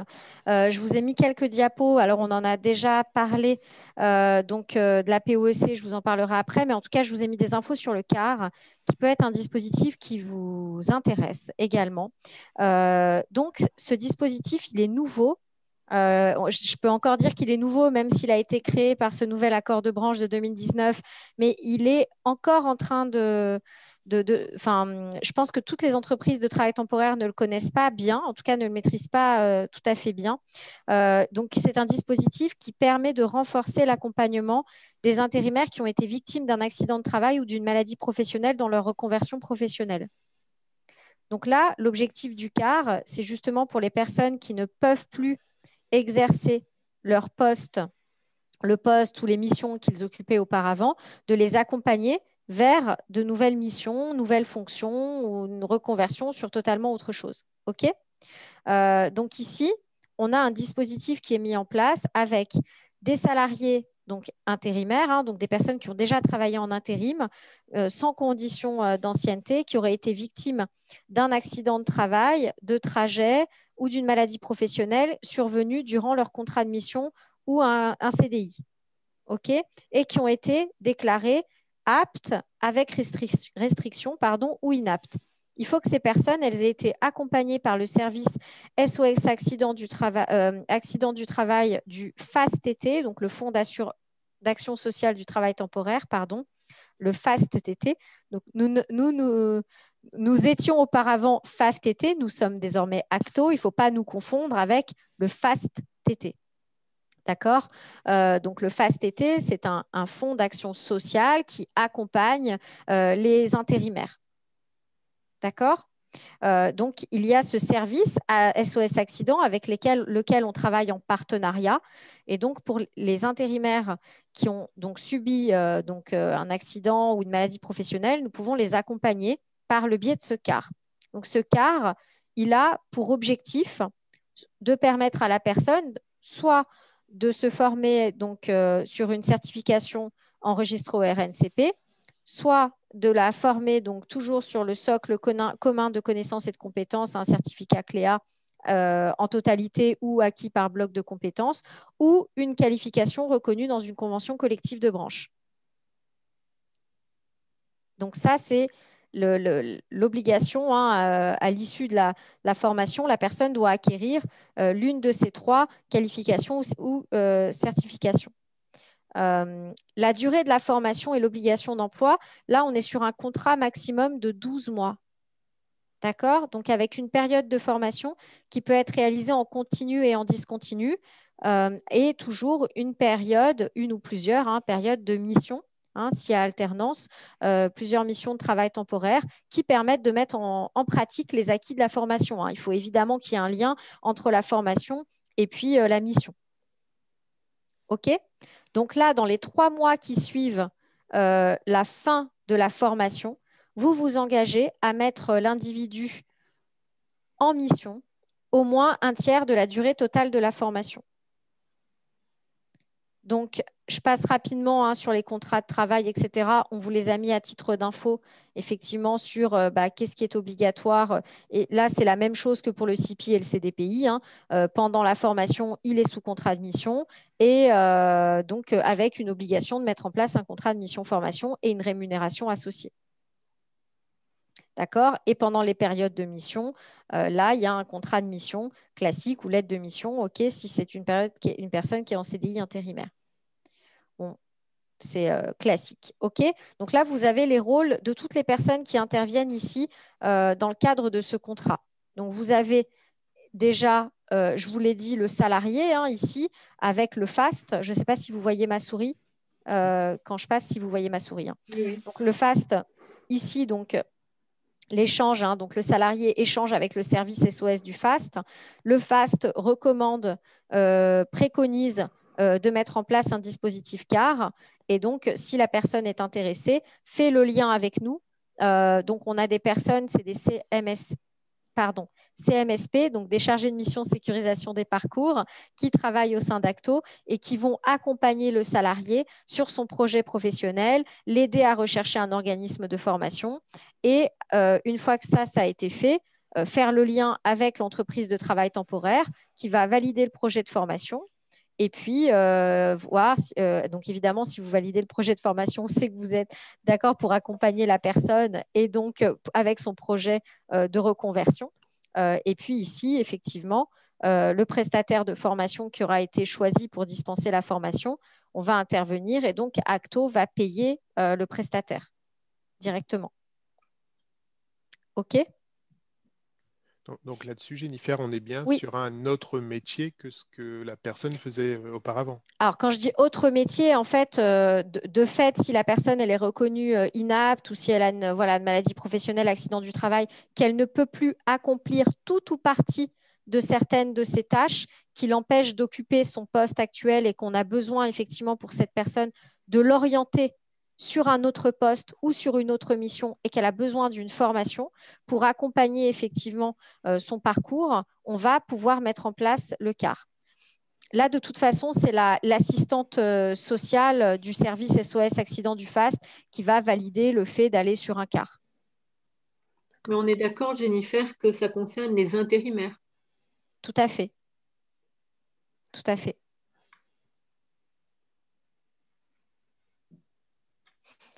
Ça peut vous intéresser si jamais, malheureusement, vous êtes confronté à cette situation. D'accord ? Après, c'est vrai que dans les préconisations et les prochaines étapes, c'est vrai qu'on a évoqué l'identification et la rencontre avec votre conseiller pour ceux qui ne l'ont pas encore réalisé, mais ce serait intéressant aussi. Et on vous transmettra du coup les coordonnées des équipes du FAST et notamment des délégués territoriaux du FAST que vous pouvez rencontrer pour justement découvrir un peu la palette d'offres et d'outils et de services que propose le FAST, alors, notamment dans le cadre du dispositif CAR, mais plus largement sur du coup l'action sociale du travail temporaire et ce que vous pouvez mobiliser pour les salariés intérimaires en situation de handicap ou non d'ailleurs, mais pour vous en situation de handicap. On pourra vous les transmettre par ailleurs également. Question, Oui. Comment le salarié est mis en relation avec le FAST? Alors, il y a plusieurs possibilités. Soit il va faire la démarche lui-même, contacter le FAST, soit vous pouvez lui recommander, vous, de contacter le FAST-T. D'accord ? Il y a un numéro spécifique, c'est le service SOS accident du FAST. Le FAST pourra vous présenter, justement, comme vous disait Mélissa, leur service, leur offre de service et tout ce qu'ils peuvent faire et vous donner toutes les informations nécessaires. Ça va pour le CAR? Je vais passer rapidement sur la POEC parce que j'ai un petit peu débordé sur le timing, mais c'est vrai que c'est toujours intéressant de pouvoir vous présenter tous ces dispositifs. La POEC, on en a déjà largement parlé. Juste quand même vous redonner le cadre légal de ce dispositif. On est entre 41 heures minimum et 400 heures maximum. À l'exception de certains titres pro, les CTRC et les CTRMP, où là, on peut monter à 434 heures. Et donc, entre 41 et 400 heures, avec une période, un tiers du temps total de la formation qui doit être réalisée en mission, d'accord, dans l'entreprise. Donc là, vous pouvez réaliser la formation externe dans les locaux de l'entreprise utilisatrice, c'est possible. OK ? Mais par contre, évidemment, l'engagement de mission obligatoire, il sera dans cette entreprise utilisatrice où il y a la formation externe, c'est réalisé. On a très souvent des POE qui se déroulent avec la formation dans les locaux de l'entreprise utilisatrice. Par contre, il faut que ce soit sur une surface, sur un espace dédié à la formation. D'accord? On parle de POC, mais la POEI, ça n'existe plus. Ça existe toujours. C'est juste que c'est un dispositif sur lequel nous, Acto, aujourd'hui, on n'intervenait plus. Alors, on a eu une expérimentation cette année sur 6 régions où, sur certains parcours, on a pu travailler en partenariat avec Pôle emploi et apporter un financement complémentaire. Nous ne savons pas encore si cette expérimentation va être prolongée en 2021. Les informations devraient arriver rapidement. En tout cas, aujourd'hui, la POEI reste un dispositif qui est à la main de Pôle emploi et que moi, en tant qu'ACTO, je ne suis pas habilitée à, on va dire, évidemment que je peux vous en dire quelques mots comme je suis en train de le faire là, mais c'est un dispositif qui est propre à Pôle emploi, alors que la POEC, c'est un dispositif sur lequel nous avons un partenariat avec Pôle emploi et nous intervenons en termes de financement. Donc là, je peux vous en parler plus largement en fait. D'accord? Mais la POEI existe toujours. Donc, sur la POEC, on a déjà vu tout à l'heure, c'est ce que je vous disais, hein, vous avez ici le rappel de l'obligation d'emploi à l'issue de la période de formation, hein, donc soit contrat de mission de 6 mois minimum et sans interruption. Hein. Et c'est ça qui est important quand je vous parlais des 6 mois, c'est bien sans interruption. C'est pas je vais aller faire 2 semaines là, puis 2 semaines là, et puis je m'arrête, et puis hop, je reprends un mois après. Non, on est bien sur 6 mois sans interruption. Alors, vous avez la possibilité de le faire dans plusieurs entreprises utilisatrices, mais par contre, il faut qu'il n'y ait pas d'interruption. C'est-à-dire que j'arrête dans une le vendredi, je reprends dans une autre le lundi, quoi. OK ? Et puis, comme je vous disais tout à l'heure, hein, à l'issue, donc CDI, CDD de 12 mois, contrat de pro en CDI ou en CDD d'au moins 12 mois et contrat d'apprentissage d'au moins 12 mois. Tout ça, je vous l'ai dit tout à l'heure. Sur les publics éligibles, on l'a vu, hein, c'est tous les publics inscrits à Pôle emploi, qu'ils soient indemnisés ou non. Il n'y a pas forcément d'indemnisation. Il faut que la personne elle soit inscrite, même si elle n'est pas indemnisée. Dans la période actuelle, il faut au moins qu'elle soit inscrite, puisqu'il faut qu'on ait un numéro IDE pour pouvoir mettre en place la POEC avec cette personne. OK ? En fait, POEC, c'est vrai qu'avant, on avait tendance à parler de groupe. D'accord? En fait, la notion de groupe, ça commence à partir de 2 personnes. Donc, en fait, si vous avez au moins 2 personnes à former, on estime que c'est un groupe et qu'on peut monter une POEC. Par contre, on ne peut pas monter une POEC pour une seule personne. Soit il faut rattacher cette personne à un groupe, donc vous rapprocher d'une autre entreprise pour mutualiser les besoins, soit parfois Pôle emploi, ils ont aussi des contacts et ils peuvent vous dire, bah oui, tiens, on a des besoins sur telle et telle branche professionnelle, on peut monter un groupe tous ensemble. OK ? Les objectifs de la formation, c'est de préparer à un métier, d'accord, d'acquérir un complément de qualification ou simplement de découvrir un ou plusieurs métiers, mais ça peut être aussi de maîtriser les savoirs de base. Attention, il y a des cas particuliers dans les métiers de la logistique. Les POEC qui forment au métier de préparateur de commandes, d'agent magasinier et de cariste doivent obligatoirement être validés par un titre pro. OK ? Donc là, si vous mettez en place une formation, une POEC sur ces métiers, on va vous demander obligatoirement à l'issue une validation par un titre pro. Et je vous ai mis un petit lien avec la liste des métiers pour lesquels on peut préparer une POEC. Si le métier visé il ne figure pas sur cette liste, je vous invite à prendre contact avec votre conseiller délégué. OK ? Et puis, on vous rappelle ici les règles de financement spécifiques sur la POEC, donc sur la branche du travail temporaire.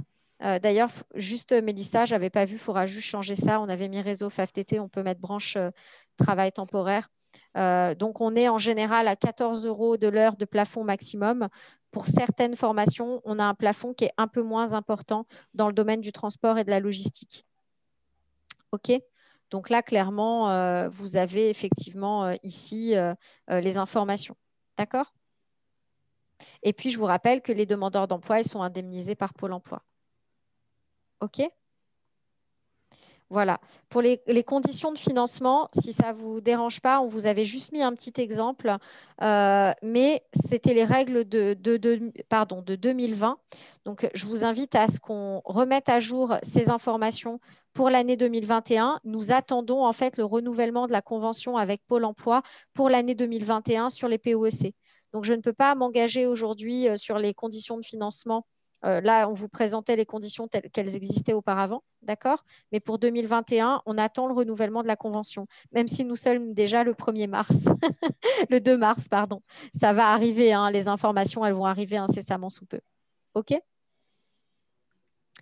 Voilà, et je vais laisser Mélissa reprendre la main sur le parcours TH, mais avant, avez-vous des questions?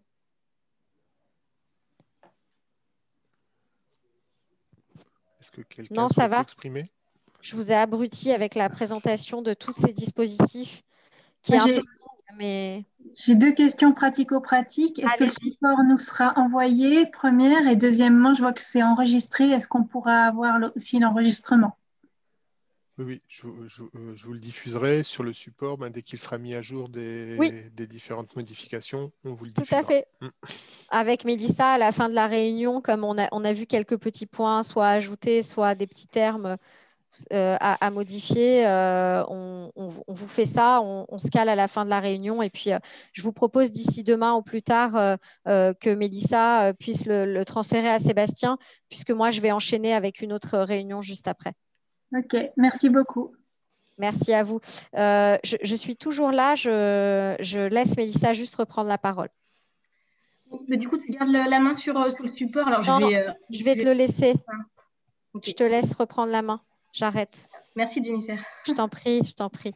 Bon, je vois que l'heure tourne et finalement, il nous reste 10 petites minutes.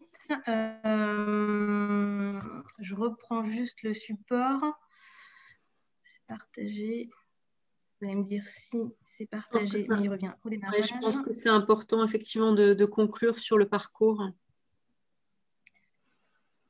Le parcours qu'on avait mis en place dans le cadre du partenariat GFIP FAFTT à l'époque et qui visait les agences d'emploi voilà, dans la branche du travail temporaire.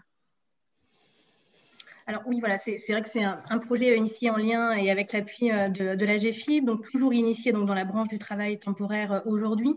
C'est vrai que c'est un dispositif qui est parti du constat voilà, que les personnes en situation de handicap avaient des difficultés à pousser la porte d'entrée des agences d'emploi, de peur finalement de se voir freiner leur accès à l'emploi. Hein, légitimement, vous le savez, hein, ça reste une discrimination à l'embauche, donc elles ont des difficultés à s'identifier et à se rendre visibles auprès des agences d'emploi. Alors c'est peut-être un peu moins votre difficulté en tant que EATT, je suppose.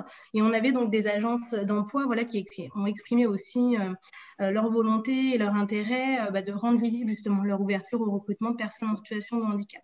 Donc on a souhaité avec la GFIP mettre en place le projet Parcours TH pour accompagner et engager les agences d'emploi donc à identifier un référent TH au sein de leur agence et de pouvoir accompagner ce référent dans sa professionnalisation et faire en sorte finalement que ce référent soit plus à l'aise dans sa pratique quotidienne pour l'accueil, le recrutement et la mise en relation auprès des entreprises clientes. Donc faire en sorte finalement de créer des conditions d'accueil et de recrutement favorables à ce public en agence et de pouvoir proposer notamment de créer un réseau de référents TH à l'échelle d'un territoire pour être un collectif et être accompagné donc par Acto et des partenaires à développer l'emploi et la formation des personnes en situation de handicap. En disant finalement et en partant du principe qu'à plusieurs et ensemble, voilà, on pouvait faire beaucoup plus de choses, notamment en faveur de ce public-là. Donc l'idée, c'est bien de renforcer l'emploi et la formation des personnes en situation de handicap par le biais de ce parcours-là. Donc d'un parcours à un autre, on n'a pas forcément finalement le même parcours, puisque l'objectif, voilà, sur un territoire donné, c'est pour identifier quels sont les besoins des agences d'emploi qui sont engagées dans la démarche et des référents sont identifiés au sein de l'agence d'emploi. Donc, de voir avec elles et avec ses référents notamment, quels sont leurs besoins en sensibilisation et en professionnalisation, et également quelles sont les actions opérationnelles à visée emploi, à visée formation, qu'on peut mettre en œuvre ensemble pour les accompagner à développer l'emploi, la formation des personnes en situation de handicap. Donc, on a plusieurs étapes. Une étape où on engage l'entreprise par le biais d'une charte.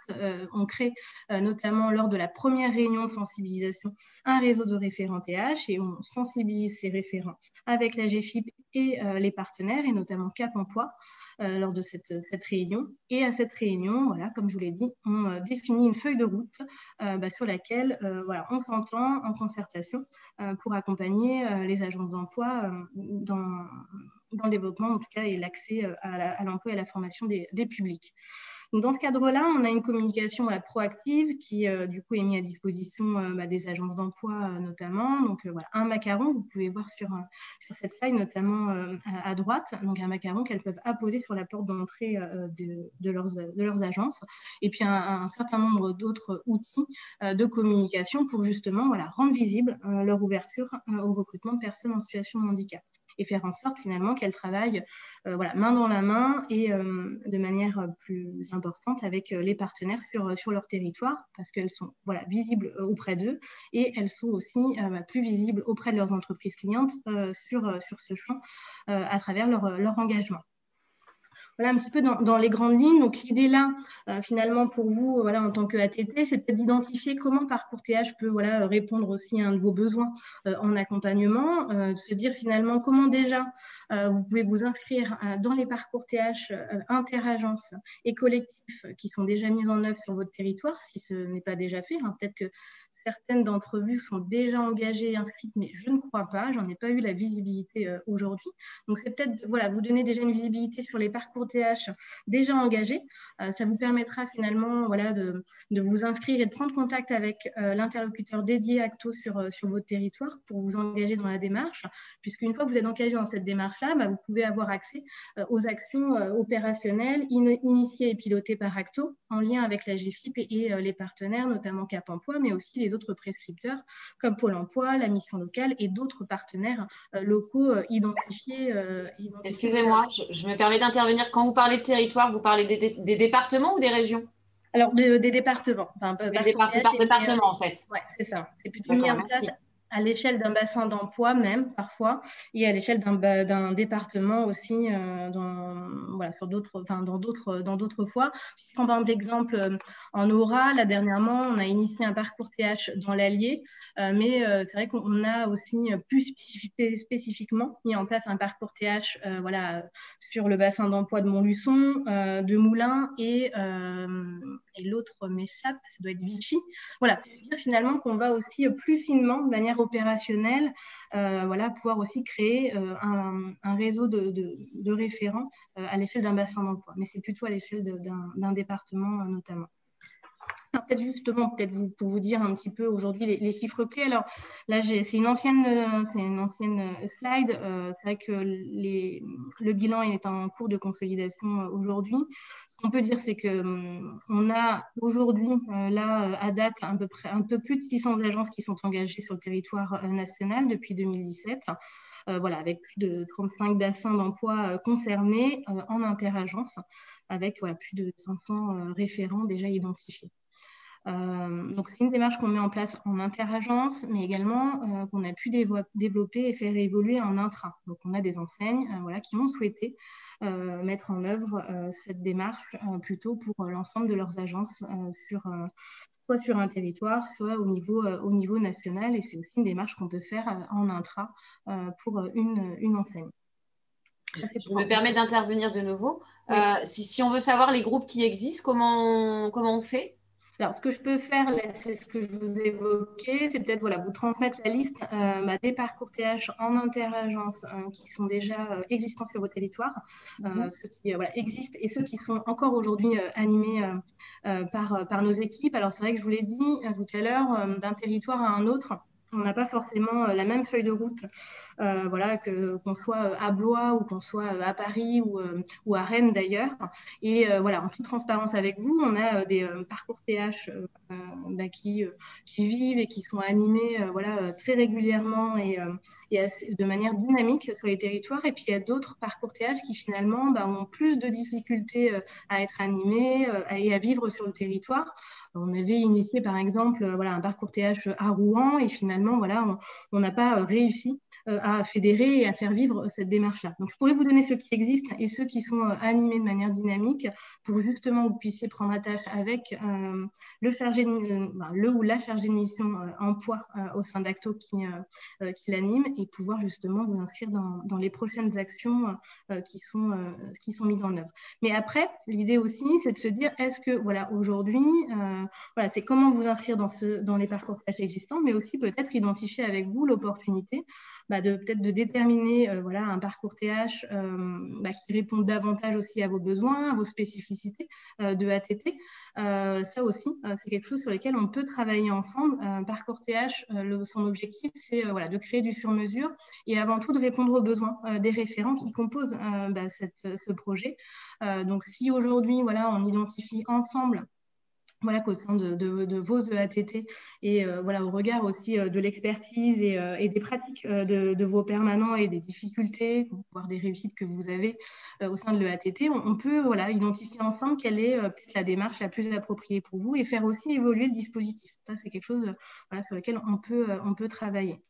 Dans Parcours TH, voilà, pour vous donner aussi une idée en action, l'objectif principal, c'est de voilà, vous permettre de créer la rencontre avec les bénéficiaires, donc les personnes en situation de handicap. Donc, on peut être amené à mettre en œuvre voilà, des job dating, des informations collectives, des rencontres voilà, avec les prescripteurs pour travailler donc, sur la mise en relation avec vous. Également, voilà, des ateliers de professionnalisation, je vous l'ai dit, en fonction des besoins. On est sur de la sensibilisation assez basique qu'on anime et qu'on co-anime avec la GFIP et le Cap Emploi, mais on peut aussi aller plus loin voilà, sur des ateliers de professionnalisation voilà, qui sont animés par des prestataires parfois externes quand on souhaite aller un peu plus loin dans l'aspect formatif et notamment les séquences pédagogiques qu'on peut vous proposer au-delà de la sensibilisation classique. Donc, bien évidemment, c'est des choses qu'on fait en lien et avec l'appui de la GFIP quotidiennement.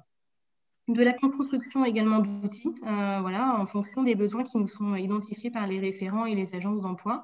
On a pu déjà construire un certain nombre d'outils. Donc, on a construit un outil lié à l'argumentaire commercial. On a créé un outil sur la fiche repère sur le recrutement. Voilà, en fonction des besoins qui nous sont remontés par les référents, on peut co-construire ensemble des outils. Donc, c'est là, voilà, je vous relance aussi encore sur la question de la spécificité de l'EATT. On pourra très bien aussi avoir un plan d'échange pour identifier quels sont les outils dont vous avez besoin pour aller plus loin dans votre pratique, enfin être plus à l'aise dans votre pratique et aller plus loin dans le développement de l'emploi et de la formation des personnes en situation de handicap. C'est quelque chose sur lequel, en tout cas, on peut être amené à réfléchir ensemble et même voilà, vous impliquer dans la co-construction de ces outils-là et ne pas forcément les faire seuls de notre côté, bien évidemment, en lien et avec l'appui également des partenaires à côté. Donc, de la préparation et de l'accompagnement renforcé des candidats et de la veille d'information sur l'actualité handicap. Je crois qu'il est 16h, donc je vais être obligée de vous quitter, Mélissa, mais je voulais dire une petite chose, puis je crois qu'il y avait une personne qui voulait parler. Juste dire que quand on a préparé cette réunion, effectivement, on s'est dit finalement le parcours handicap, le parcours TH, vous n'avez pas besoin du macaron, en fait. Vous avez cette légitimité, en fait, de pouvoir déléguer des intérimaires en situation de handicap. Vous êtes légitime, mais encore que, voilà, c'est pas, enfin, je veux dire, c'est pas incompatible. Et alors surtout, moi, ce que je trouve intéressant, Mélissa, je pense que c'est intéressant pour les EATT de rentrer dans les dynamiques territoriales en rencontrant d'autres référents handicap, d'autres réseaux d'agences de travail temporaire. Ça, pour moi, c'est un enjeu important. Mais là, l'autre scénario que tu introduis, c'est celui d'éventuellement de rester en contact avec les EATT et de construire peut-être aussi quelque chose sur mesure pour elles. Donc, il y aurait en fait deux synergies possibles et très complémentaires. Donc, moi, je trouve ça très intéressant. En tout cas, ça participe de votre positionnement sur les territoires, d'une meilleure visibilité, voilà, d'un benchmark aussi de ce qui se pratique dans d'autres réseaux. Oui, c'est bien ça, c'est 2 scénarios qui peuvent coexister et qui finalement voilà, viendront accompagner les EATT.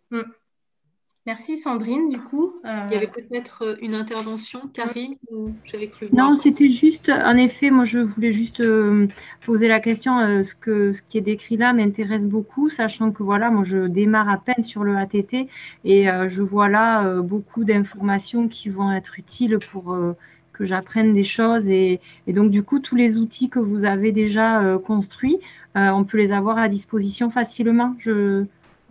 Alors, oui, en fait, il y a un certain nombre d'outils que je pourrais vous transmettre. Alors après, tous les outils liés à la communication un peu proactive, liés à Parcours TH, le macaron, le bandeau mail, le flyer également. Alors, celles-ci, elles sont transmises. Ces outils sont transmis seulement aux entreprises qui sont engagées dans la démarche, parce que voilà, à partir du moment où on affiche, et c'est aussi l'idée et le principe avec la GFIP, c'était de se dire voilà, que ce soit réellement vrai dans les faits, donc on souhaite ne pas forcément les transmettre à tous. Bon, pour autant, en tant que ATT, finalement, voilà, on verra peut-être comment facilement vous les mettre à disposition. Alors peut-être voilà, à rediscuter avec la GFIP, mais après, voilà, tous les autres outils finalement liés à la prosnéisation, la fiche repère, l'argumentaire commercial, voilà, les supports de sensibilisation, etc. Tout ça, voilà, on peut vous les mettre à disposition sans souci. Et du coup, comment on les a? Un petit mail récap, ouais, d'accord, avec tous ces éléments.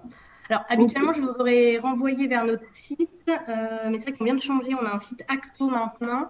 Il faut juste que je regarde exactement voilà, si on retrouve bien tous nos outils sur le nouveau site. Il est tout récent, parce que ouais, peut-être pas vous transmettre par pièce jointe, mais plutôt vous renvoyer vers notre site directement, vous pouvez avoir accès à tout.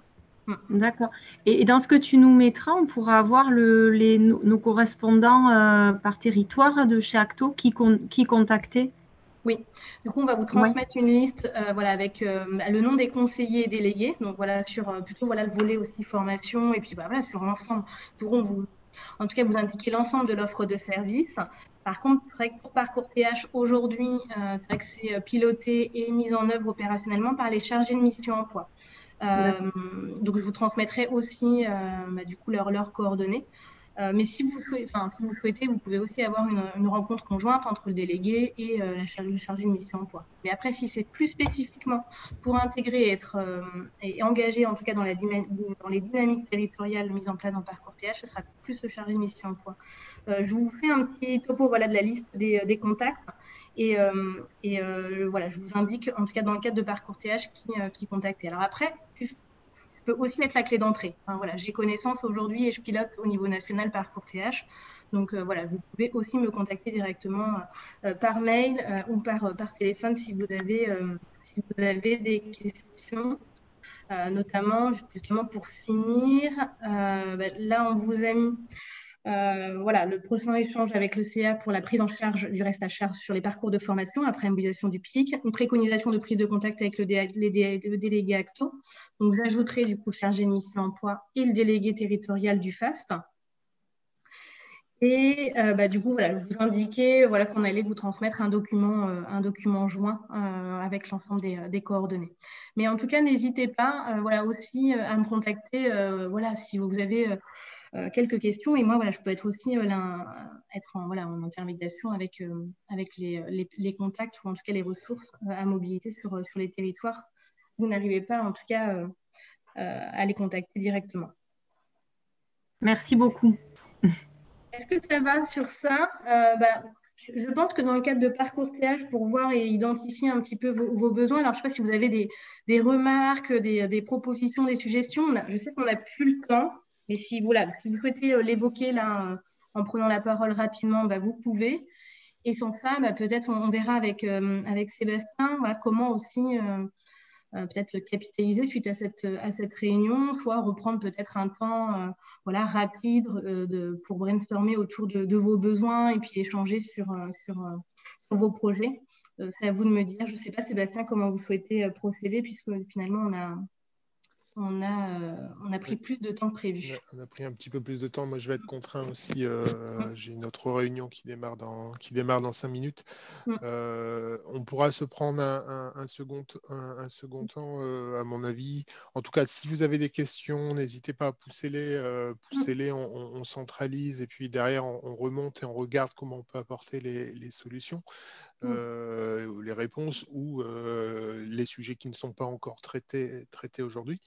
Moi, par rapport à votre proposition, par rapport à Parcours TH et l'idée de pouvoir faire quelque chose de collectif, entreprise adaptée de travail temporaire, je pense que c'est une bonne idée aussi, puisqu'on a des nouvelles structures qui se positionnent aujourd'hui et qui ne sont pas forcément, qui n'ont pas forcément le même niveau d'appropriation de la question. Donc, je pense que c'est un moment d'échange qui peut être intéressant, mais sans oublier l'intérêt aussi de la dynamique territoriale, comme vous avez pu le dire tout à l'heure. Donc, je pense que c'est vraiment quelque chose d'intéressant. En tout cas, merci pour la présentation globale, qui rebalaye tous les outils.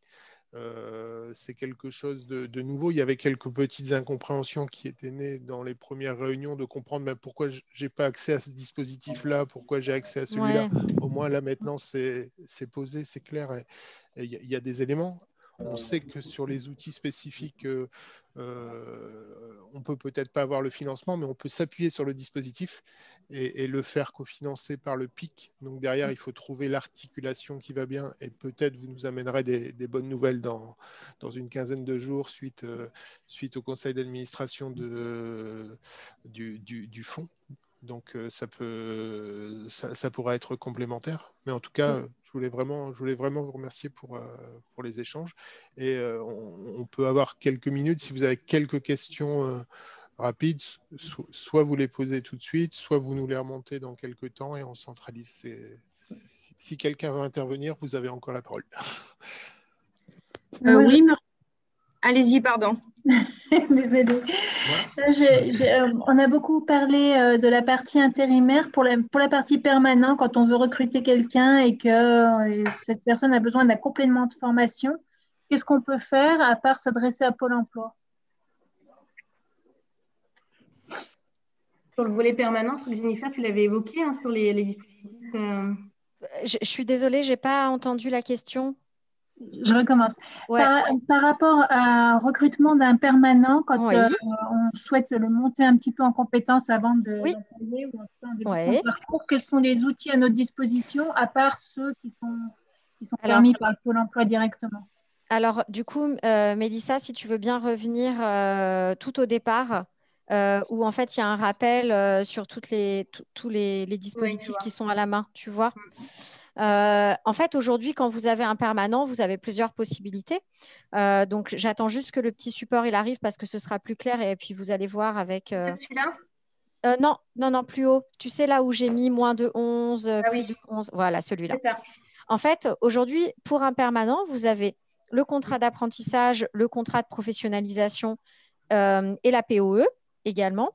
Il n'y a pas encore PROA. Alors, sur PROA, on attend la liste pour les permanents. Là, il y a un premier accord donc, sur PROA qui est sorti. Donc, pour les intérimaires, on attend juste son extension. Mais vous avez également l'investissement formation, d'accord ? Pas le FPETT. Attention, le FPETT est un fonds réservé aux intérimaires. Donc, à votre main, vous avez l'investissement, le plan de développement de compétences moins de 50. Sur des dispositifs plus longs, vous avez contrat d'apprentissage, contrat pro, et puis vous avez la POE.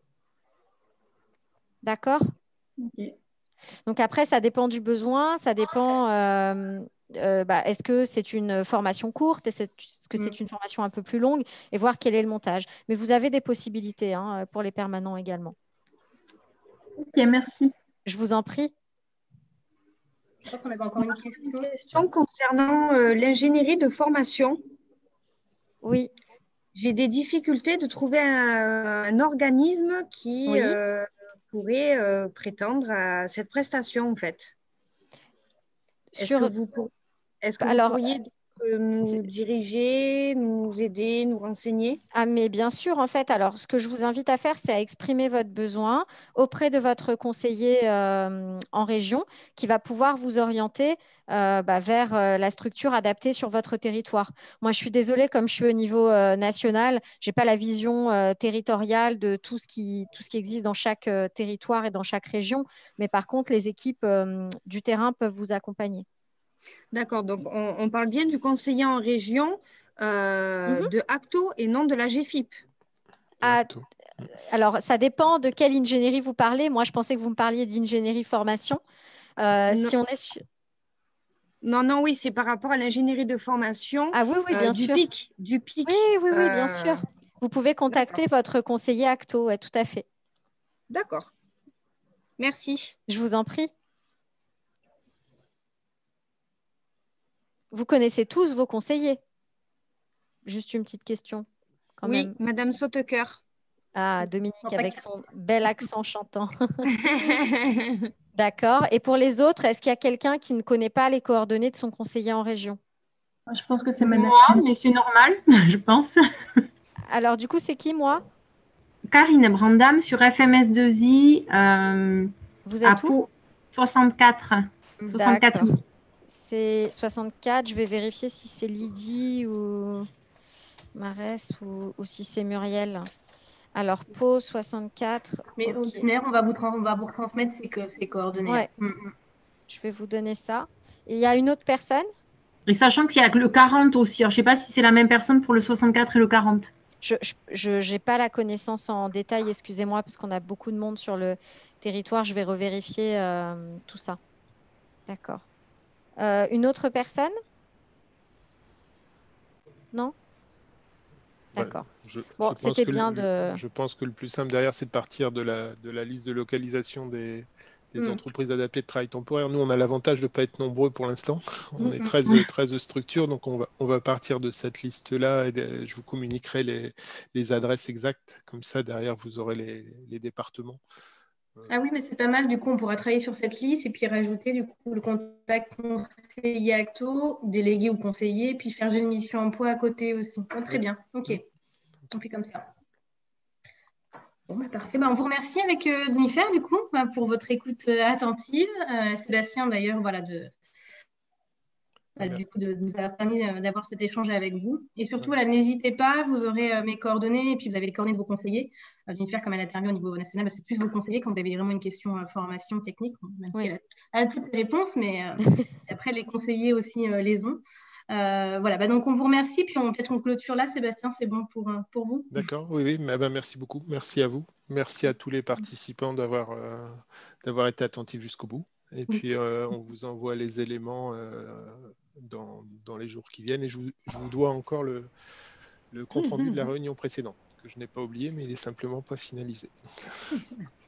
Merci beaucoup pour ce panorama. C'était très utile. Merci. Merci. Bonne journée à tous. Merci beaucoup. Merci. Au revoir. Bonne journée à tous et merci de votre attention. Merci à vous. Merci. Mélissa, on peut s'appeler? Oui. Ouais.